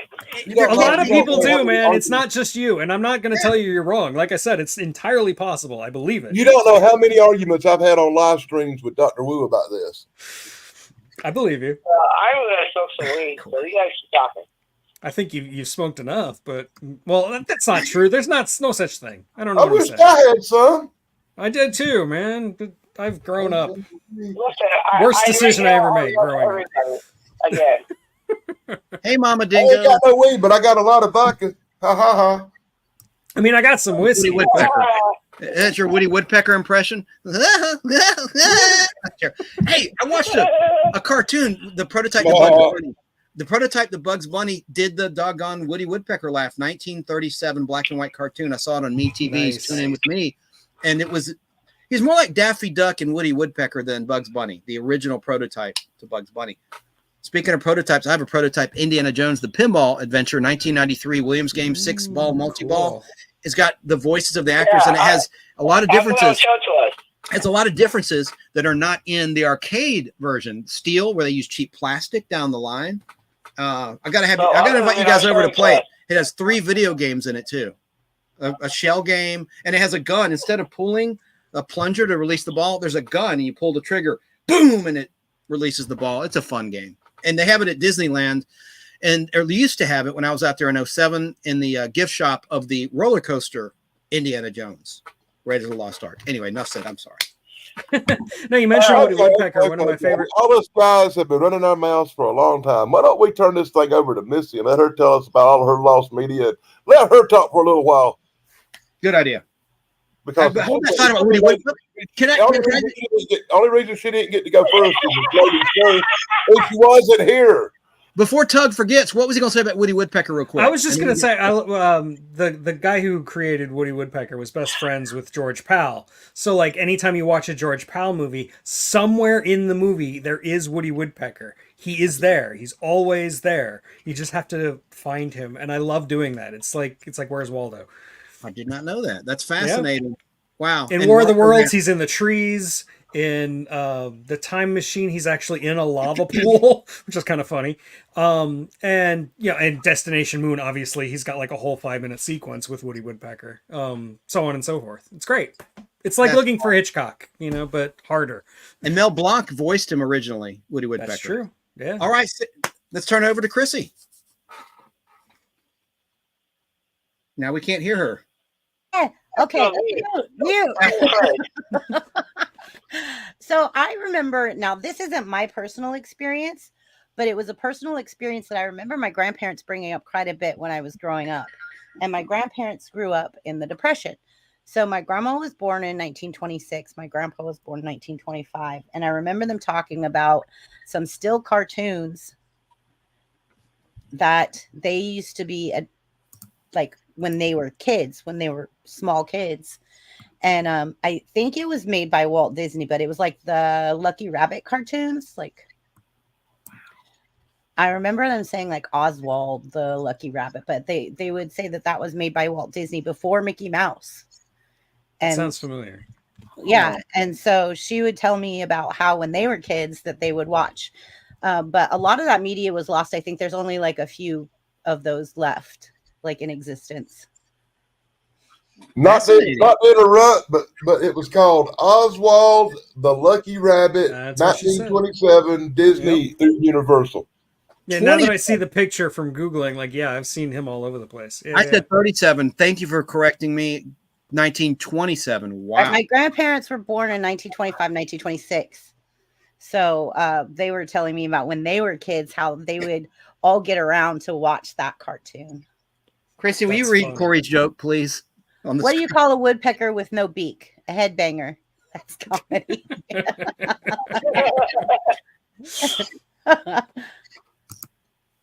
Awesome. Corey's jokes would always come with a wonk, wonk, wonk at the end of them. Or a drum riff. That's his niche. That's his specialty. That's awesome. I like his magic. His magic's really good too. Like, I love watching him do magic. Love you I'm back, always- brother.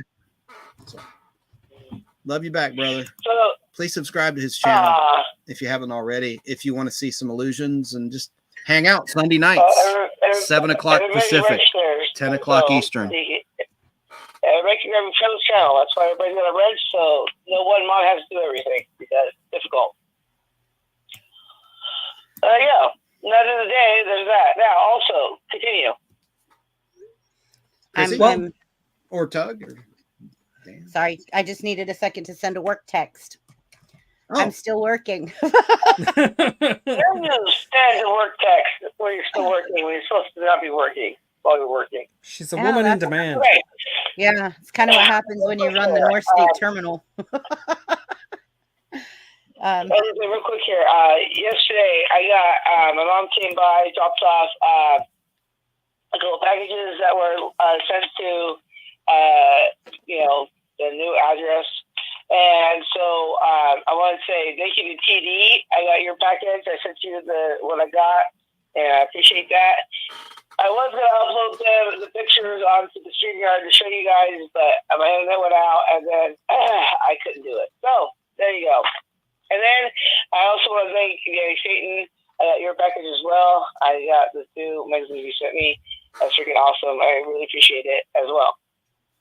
Yeah, you sent me a picture. It's Cracked Magazine, Remind Magazine, one of my sponsors on my show, The Nostalgic. You're welcome. Very nice, Dan. Yep. And you sent things to Chrissy. I mean, I sent to Lobo the comic books for his grandson today, and tracking shows it's well on its way. So you may have it by Friday. Oh, look at that. Yeah, so I wanted to say thank you to Nice. TD and Dan for that. And then also, hang on, according to Chrissy, TD, let me I'm make you supposed big. to get more packages. Yeah, Hopefully, they're not bombs. Just saying. Look at That's that. what we're all thinking. We're showing Sarah these awesome Dell comic books that Danny Staten mailed to Chrissy. Brain Bender's Banter YouTube channel that you see. I'm not sure on the dates on them, but they got 10-cent covers. They're probably 40s, Yeah, I was early like, 50s, okay, or early 50s. I don't want to take them out of the thing, but it just says like up here, it says July to September, but it doesn't have a year. And I don't want to take them out of their protective thing. You should, But though. Don't you be have afraid. 1955 here. And this one is 1956. Well, if the dates are right on the back of them, that means somebody or me had opened them and did that. I don't want to open them. I do that with some stuff, but I don't do that a lot. That's just the way they come. Somebody's done right on the back of them. That's very generous of you. Those are cool painted Yeah. covers.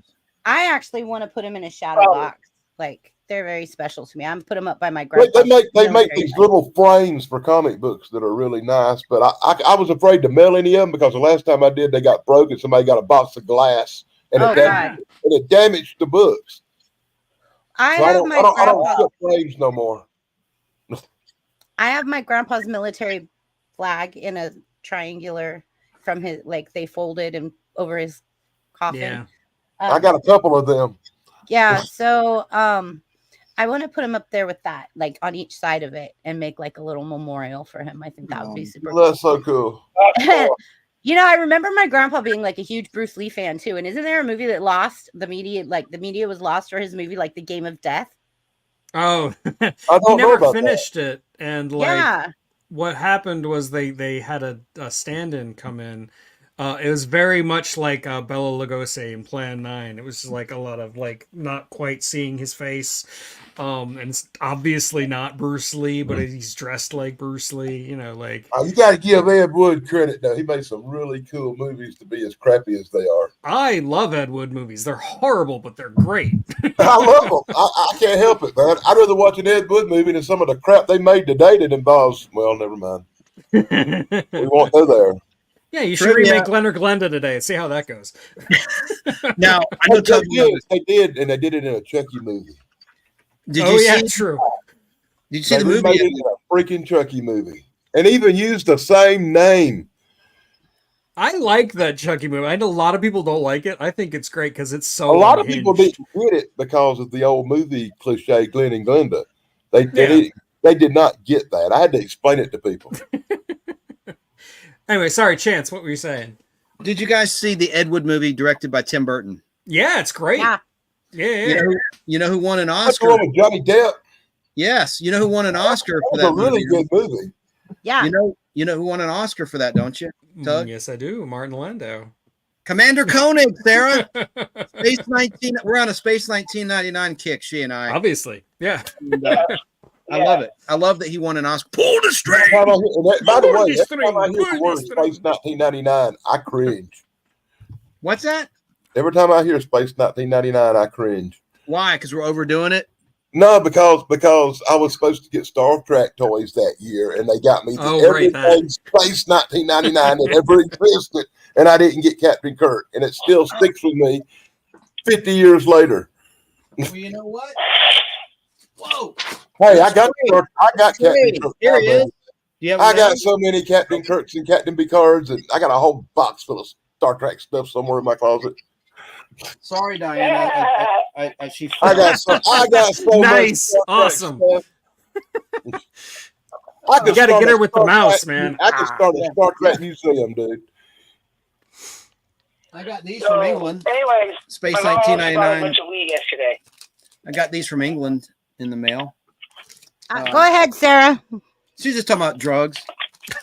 Well, she's still talking. I keep forgetting what talking. channel we're on, and I'm not even trying to use the F word or nothing. So. But no, the Silk words are allowed here. What do you mean? Also, yeah, no, my mom, she found a new weed store, so that's good. I know you guys were all very concerned that my weed store closed down. Yeah, it broke our heart. Well, I'm happy that you found another one. Me too. Thank you. Thank It you. burned down? Touch and go there for a little bit. How ironic. No, But you're right, Dan. Like I feel like I'm on Chance's stream, not Sarah's. It feels I'm like this sorry. is a Chance's show. No, I mean Well, like I it's feel just like I gotta because behave for some reason. I know it's weird. I'm doing everything I can. I'm sitting there like, I can't use the F word, and I can't make fun of woke people or nothing, you know. Oh, did I say that out loud? See what I'm talking about? Oh my God! Look, Chad, you make Michelle look wholesome. It's crazy. I mean, we got a joint burning behind us on screen, so like I'm trying to cover it up with I know. comments.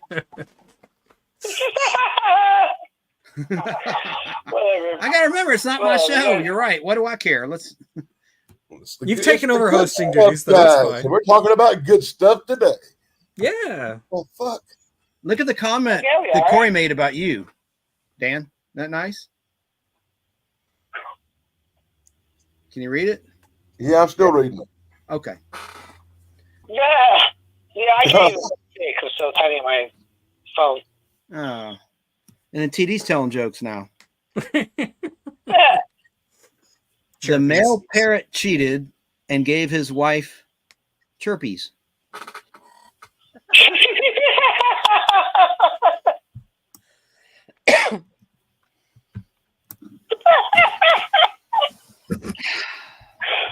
That's great. Well, I fucking thought it was great. Fucking nice. Whatever. I thought it was funny. I was laughing too, but the guys didn't look like they were laughing I at all. thought it was funny. Me and Sarah are Some cracking of up the- at you. They're not laughing because they probably had turkeys before. No, but I have had space herpes. Those things are a menace. You'll piss razor blades. Yeah. But no, if we're going to talk about lost media, there's one that we absolutely have to talk about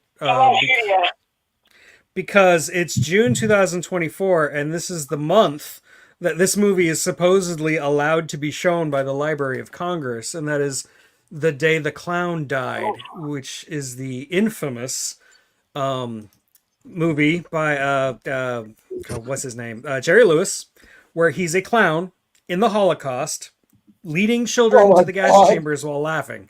Like it's apparently like one of the most bad taste movies ever made, and Jerry Lewis himself was embarrassed by it. And what was the name of it again? The Day the Clown Died, or cried. The Day the Clown cried, not died. And yeah, it's so he gave a copy to the Library of Congress on the proviso that they could not screen it until June 2024, which is now. So I was looking everywhere earlier today to see if I could find news of it being shown, but I can't find anything. I think the Library of Congress just is keeping a lid on it because apparently it is awful. Cool.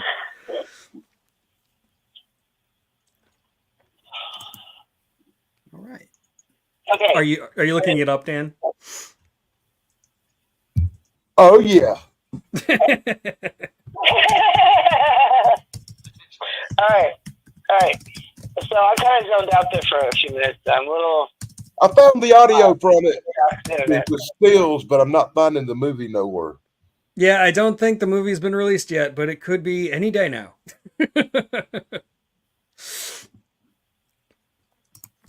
But yeah, it's like he showed it to a select group of people, and yeah, they all told him, "Don't ever release this ever." I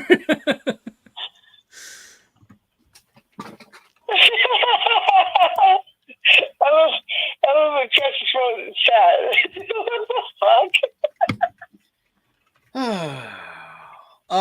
So I totally misunderstood this show's about. I started with the No, it's fine. stereoscope, which led to the Viewmaster. Accomplished. I didn't talk about this yet. The transistor radio. Classic. Yep. Did you know about this though, guys? Oh, let me see. Let me get this off the screen. What's Danny got? Yeah, we've seen that. Yeah. Day the Clown Died. Complete movie. Uncle Spookums on YouTube.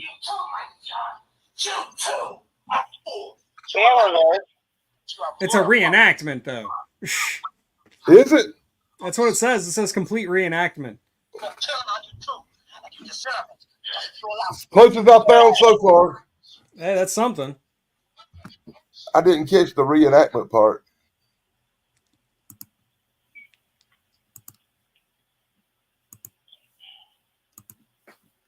Okay. So yeah, show some more of your stills. Oh, I Chance. just had a couple more. You guys may not be aware of this. I'm sure Danny Staten is. They actually had record players in cars. What? How could you In even do that? 1960, yes, they sure did. We did. Phonographs, I and thought they CD didn't work skipping too was well. bad. Exactly. That's why they didn't last. It didn't make it because when you hit a bump, you ruined your record.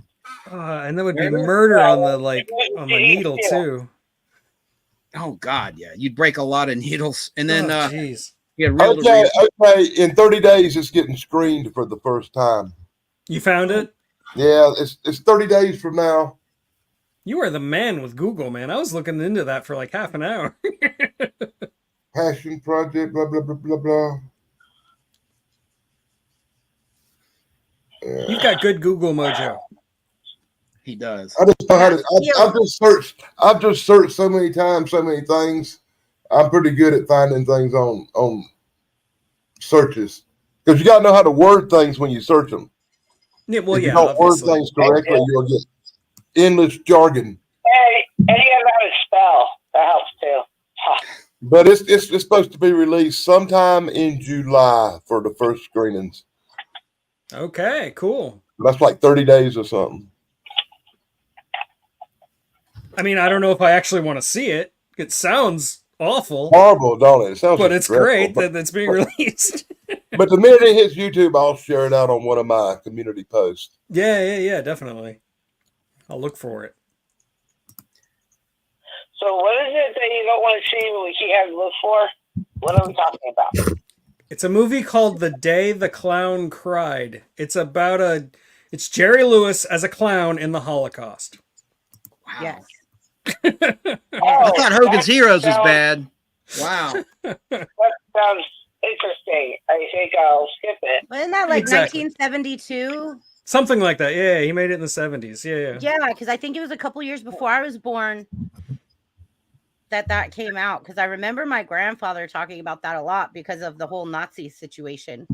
Yeah, And I just he loved read Jerry this Lewis. thing where Jerry Lewis didn't want it released till after he died. He was so embarrassed by it. he He couldn't. wanted it delivered like after his death in 2017, right?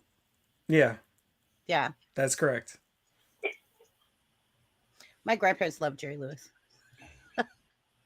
The French do too. I was about to say the French. I was fixing to say the same thing. So Jim's camera at Dawn pointed out a really interesting factoid. The 9-volt battery was invented for the transistor radio. I did Very not know cool. that. Oh I didn't my either. God, I had one of them. Yeah. Pretty neat. 9-volt battery? What? Hey, and them batteries lasted a long time on them little radios. Believe that, they did. Yeah, they sure we did. used to take that little radio that you just showed fishing with us when I was a kid. We'd have it sitting over there playing some rock and roll music. My grandma used to carry a little radio around all the time with her to listen to KNX 1070 News Radio. There you go. Do that again. That was cute. What? Say the jingle. Perform the jingle. KNX 1070. She got me all retarded again. KNX 1070 News Radio. Love it. He's going to use it. Sarah, are you familiar with Reel to Reel? This was non-compressed audio for music, and it was great. Oh, yeah. I mean, compact discs were all right, but they were compressed, and it's only gotten worse over time. Nothing sounds better. Back the day when you was cutting an album, man. Yeah, nothing sounds better than the reel to reel. And the So, I know all about reel to reel. My dad had a bunch of that, and he taught me all about it and how to use it and everything. And then it's all obsolete, but I still learned it. It was a lot of fun. very nice. And then TD brought this up, the 8-track. Already shown that in case anyone's tuning in late. And then my next pick was 16 millimeter film. That's where we watch movies in school, Gen Xers. And, you know, same with boomers, you know, teachers would have a media day and they would show an educational film or a cartoon if it was a Friday, or coming up on a holiday weekend, you'd watch a feature. I watched Old Yeller and lots of movies. And the library had a lot of films that you could check out in the school library. And the school library. You went to a different school than I did. What's that? There wasn't no film in the library at the school I went to. You couldn't check out no movies or nothing. Well, that's why the library was called the Media Center, because literally you had media in there. And they had to be projectors, but if you go in there and try to watch something, it'd be like a 45-minute video about why not to drink and drive. You show all these horrible things. I love those old safety videos. They're so kitschy. They're so horrible, man. I mean, I'm like 12 years old sitting there, and they're showing me this video about some guy getting blood on the streets, out of the road in pieces, and I'm like, okay. Red Asphalt, great freaking movie. The remake, not so poignant, but the real one, very, very poignant. Oh my God, Red Asphalt. How about Hemo the Magnificent? Hemo, remember Hemo? That was like where they went through a person's body. They showed that in school on reel-to-reel film. It's probably not Hemo. I think it's I got the name wrong, but it was a study of the human body. I'll look it up. I will look it up. I bet it's not named Emu. No, let me look it up. It's something the Magnificent. That just reminds me of a ride that they had at Epcot that they don't have anymore. That's probably lost to time, and that's Body Wars, where you were like basically Fantastic Voyage, the ride. I am right. Hemo, Hemo, the Magnificent, 1957 like documentary. Hemoglobin, I get it. Hemoglobin, correct, and it's partly animated, and there were 2 live-action hosts. Anyway, enough said. I have it on film, 16 millimeter film. That's wild. Let's see. So, I think I'm talking too much. Sarah, please continue. What now? Did you have anything else to add? Well, yeah, but I mean, I'm having technical issues over here. I still don't have internet, and it's getting dark now. You have no internet? Yeah, but that's the whole point. You still have no internet? I know. I mean, boy, I got to put you on suicide watch, girl. You going to make it through the night without the internet? Don't go all Epstein on me, please. Oh my God! You don't have dirt on Hillary Clinton, do you? Or Boeing, for that matter. We all got dirt on Hillary Clinton. I can't make it without my human laugh track. Come on now. Yeah. Make sure you guys keep checking on me. Make sure you send me all the money out there so I can get all my problems fixed. There you go. Yeah, do the things. Yeah. I shall return in 1 minute. So did you guys want to keep going, or do you want to stop for now and pick this up another time, or what? It's your show. I'm just your co-host. It's your call. Let's see. Do we want to just mention a couple comments? Harold the Hatter said, if you thought Schindler's List on Ice was terrible, come see The Day the Clown Cried. He's referring to the History of the World Part 1, where they had a preview for a movie they never made. Coming soon, a History of the World Part 2. I wish they made that movie, but they did do a remake of History of the World. I never saw it. They did do History of the World Part 2, but it's like a series on Hulu, and I haven't watched it, and apparently it's not very good. Mel Brooks did produce it, but he's like, 98 now? So, I don't know. I hear you, brother. Yeah. It's kind of like Coming to America 2. It's like, why? Yeah, why do it now? It's too late. There's a new Beverly Hills Cop coming out, too. I mean, we'll see. That's right. Eddie Murphy's still funny, but I don't know. It can't be worse than Part 3. That was pretty bad. You know what? That's cute. That's a funny thing to say. That's funny. Mel Brooks is 97. Yeah, born. I was close. I was so close. He's about to turn 98 on June 28th. He was born June 28th, 1926. He's going to be 98. Nice. Good. What's the over-under on him making it to 100, you think?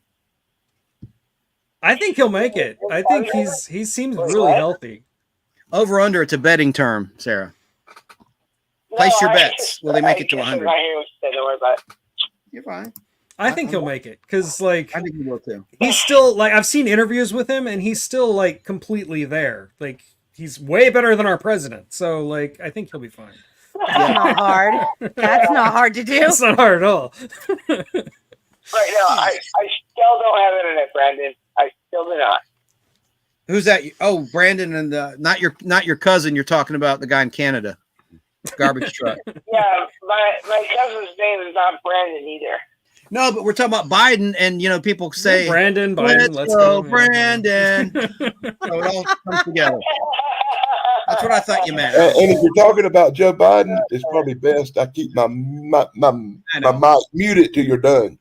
It can affect their channel because bots love Biden, and if you say something bad about him, they will attack you, and they will. Well, they can attack me all day long. I don't really care.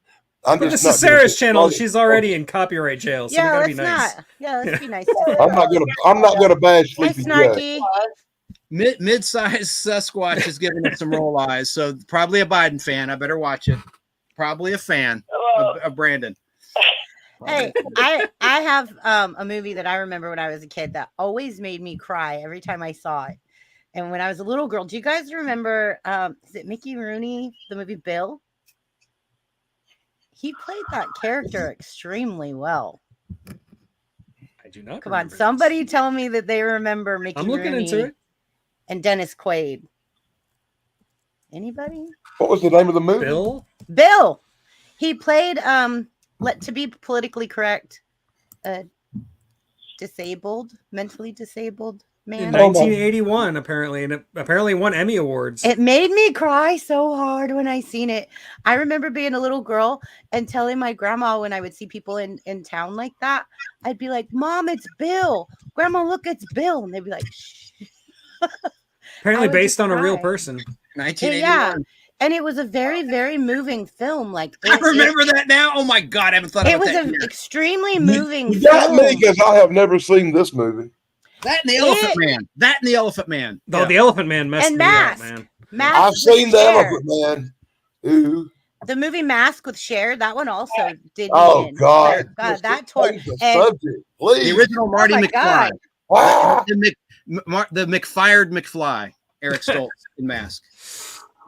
What are we doing? Naming our top 10 worst movies? Or with the Well, grossest Eric characters? Stoltz, The Fly, too. I mean, Yeah. Yeah.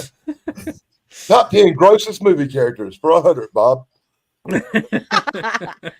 Well, I just remember that movie really moved me a lot, and I never saw it again. Like, I never seen it advertised anywhere. I couldn't find it. Like, when I was looking for it to watch it when I became an adult, I wanted to buy it. Like, I can't find it on DVD. I've looked on eBay. Like, it's, I don't know. It's but tearjerker. I watched very some big movie. I watched some movie. I swear to God, I'll find it for you, it Chris. just popped in my head. you. It was some movie from a long time ago where kids put underwear on their head, create a computer woman, and she turns some guy into a pile of poop.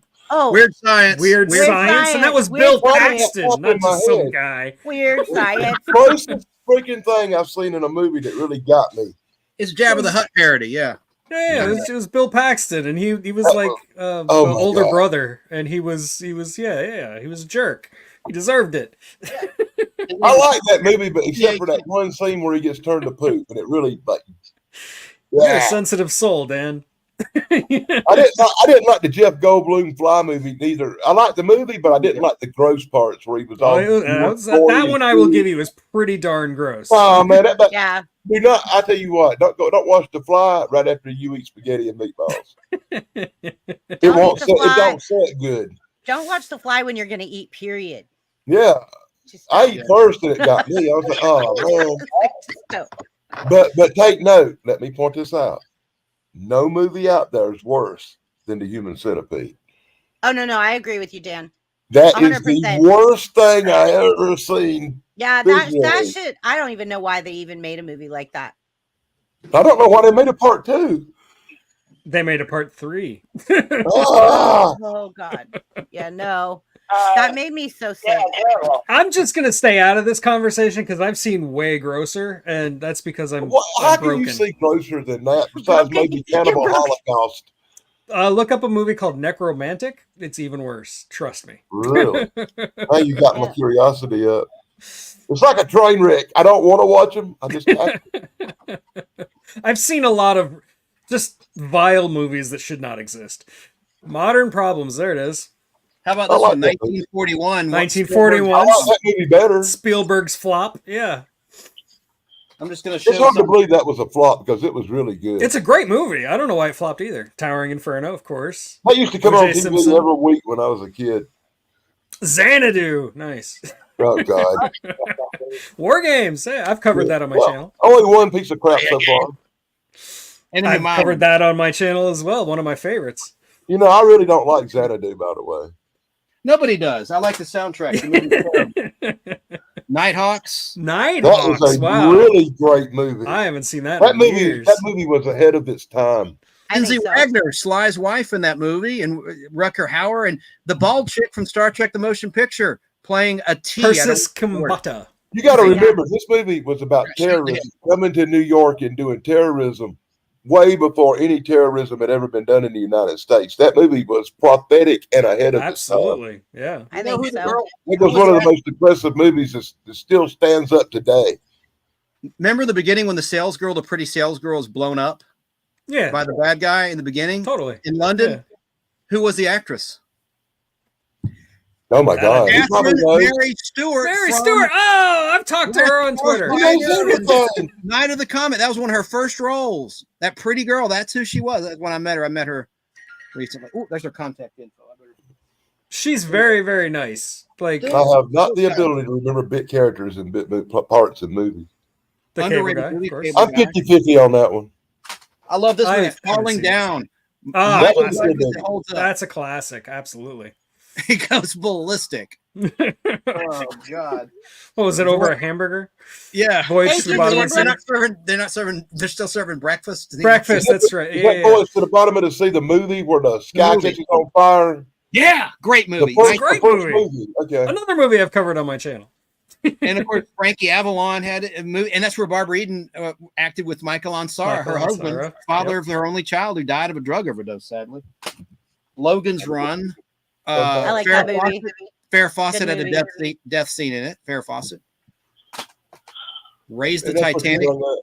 Ah, That was- Raise the I Titanic. didn't like that one too much. Really? This is the show. This is the movie that killed Space 1999. Sir Lou Grade. Anything with the word Titanic in it kills it for me. Well, Sir Lou Grade, who was in charge of ITC at the time, took the budget from Space 1999 season 3, put it into this movie, and the movie bombed. So he deserved. In 1999 was canceled right when Star Wars was about just weeks before the release of Star Wars on May 25th and limited release. Had they waited, space was in, and I bet that show would have lasted a lot Would longer. have launched off, yeah. Looker, now I'm not a creep, but you know with who's that one. Oh, you know who's nude in it? Susan Day from the Partridge Family, Lori Partridge. Nice. Yeah. Looker, you Well, gotta see it. I hadn't seen it, but now I've got to watch it. Yeah, I mean, I'm a dirty old man. I'm fine with it. Yeah. It's a really it's a thriller. It's really a good movie. Cool. And then this is for you, Oh my Danny God. Staten. Titanic, which I call Tit-tanic because of a certain scene where Rose is being painted, but I digress. That's it. You're killing Sarah, apparently. She's heard all Anybody, this. sitting through 3 hours of that Titanic movie is enough to give you mental problems. By the time the ship hits the iceberg and starts sinking, you praying for it to hurry up and be over. Go ahead, sink. I want you to sink. Please sink. You're cheering for the iceberg in the water. Danny, I got these for you because Weird Science is in here somewhere. I was going to hold that up. The movie you mentioned with Chet, Bill Paxton, who was in Titanic, of course. Oh yeah. Everybody was in Titanic. Okay, so what are we talking about now? Forgot where we're live again. We're not talking about Titanic. Yeah, thank God, because I was about to be upset, I think. We're not talking about Titanic. Yeah, if you want a good movie about a ship disaster, I recommend the Poseidon Adventure. The Because Poseidon it was Adventure is a a classic. lot better movie. Yeah. But don't watch the sequel. It's not very good. The original had Ernest Borgnine in it or something. But Angela Cartwright was in the sequel. That was the only good point of the sequel. Well, wasn't Michael Caine in the sequel too? Beyond the Poseidon Adventure. I always thought Irwin Allen directed Poseidon Adventure. He directed some of the action scenes, but he's not. But he was credited as the producer. He probably directed more than. But let me point that out that once again, that is a better movie. Well, yeah. I mean, the Poseidon Adventure is a better movie. I'm not going to argue with you there. I like Titanic, but I like the Poseidon Adventure a lot more. Sarah and I will say I like parts of Titanic. The Honeymooners. That's the best set, the most complete. It was for the that's 2011. huge. Oh yeah, it's got all the 1951 to 1957. It's amazing that survived. Like really. This is from it's a set from 2011, and it's just they released some they'd never released before in this set. I just love this one so much. I was watching some old Jackie Gleason something or another, and he was talking about a game show he made that was so bad he went on the next week and apologized that it only aired one time. Have you ever heard of that? No, I haven't heard that before. I can't remember the name of it. Have you guys seen this Piranha 3D, Tug? And Yes. I love this movie. It's an underrated slasher comedy. Love it. Anyway, Yeah. Richard Rice is in it. Doc Yeah. Brown's in it. Yep. I want to say thank you to Keebler. She sent me the link to that movie. She found it for me. Oh, Bill. Bill. She found Bill. Awesome. Cool. Okay, Tug, check this out. I want you Send it to to me, too. Google this. Jackie Gleason TV show called You're in the Picture. It's a game show from 1961. It was so bad that only one episode aired, and Jackie Gleason come on in the time slot the next week and spent the whole 30 minutes apologizing for how bad the show was before starting something else. And it really happened. Yeah, I just Googled it, and you are not lying. That's I all watched true. a show about it last week, and I was like, what?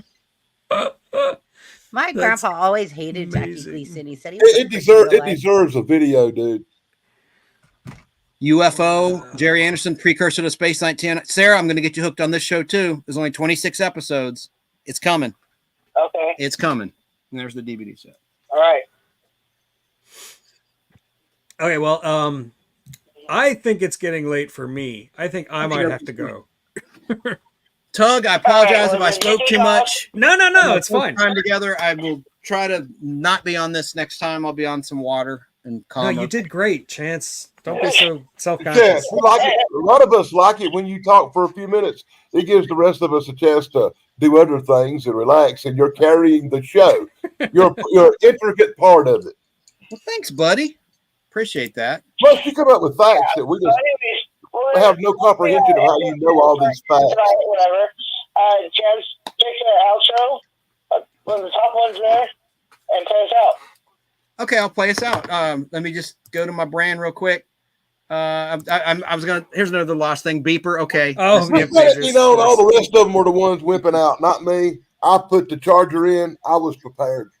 All the comments I'll put on the screen I haven't gotten to. Hello, Corey again. He said I did magic for the president of the Toothpick Association. Now that's comedy.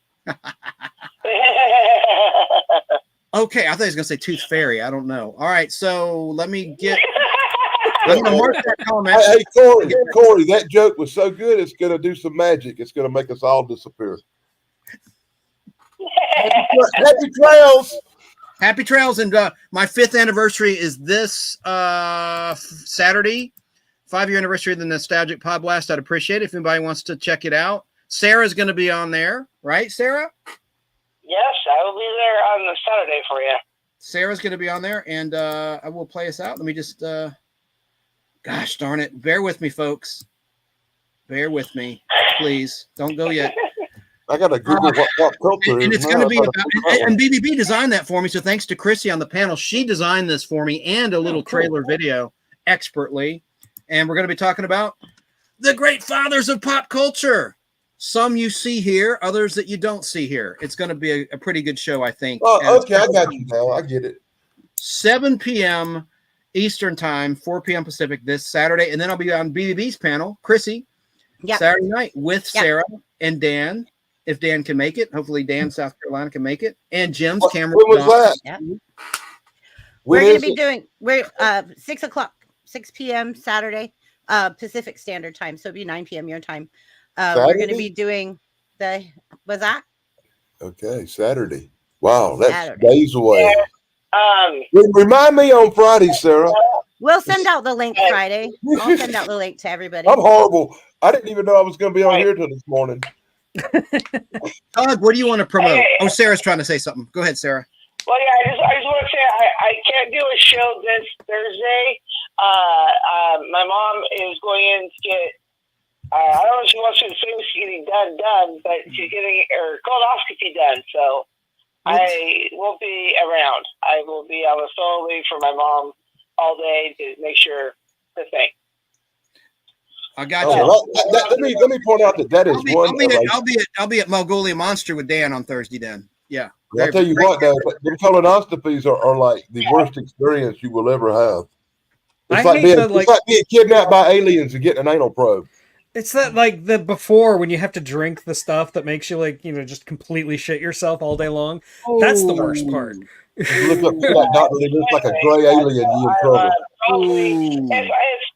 If I do get free on Thursday, then I'll see you guys there at which is Bucket Place. Mongolian Monster. There you go. Yeah, there you go. They're a great channel. All right. Well, quick. Here's 37 seconds of a trailer Chrissy made for me. BBB. 37 seconds.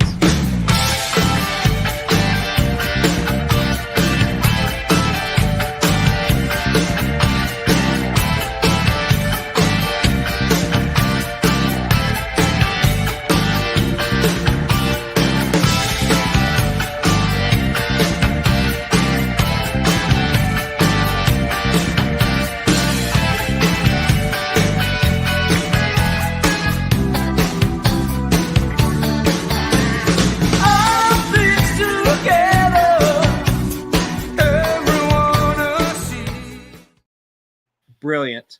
Hey, wait a minute. I didn't see Bill Cosby in there. He was in there. He was in Was there. he in it? Bill was in there? I didn't see him. He was in one of the small boxes. There were so many. Oh, you probably don't want to put make in him there. too big or you get Probably canceled. put the pretty box, right? I You'd have probably saw it if I put Jello pudding pops in there. Did you put Al Bundy in there? What's that? He was in Was the Al like Bundy the in there? the little mosaic of all the Yeah. fathers. He was there. Tug, we got to connect. My email is, well, I have your email because I needed your address to mail you. And we need to You connect. guys connected on Facebook after this. Like, Oh yeah, we're that's connected on nice. Facebook. I'm so stupid. Okay. Duh. Hello. All right. What video do you want us to be played out with, Sarah? Which one? Well, just pick the top one's fine. The top one's fine. Okay. I didn't want to play the same one we already played, and that's not. All right. Thank you very much, Dan in South Carolina, BBB in Northern California, and of course, the unapologetic geek Tug in Missouri State. Tug, what's your real first name? I know it, but do you not want to say? My name is Eric. Eric. It's fine. It's not a I secret. really thank you for being here with Sarah on her channel and with me, her co-host. And everybody have a great week. Yeah, absolutely. Yeah. Bye, everyone. Happy trails.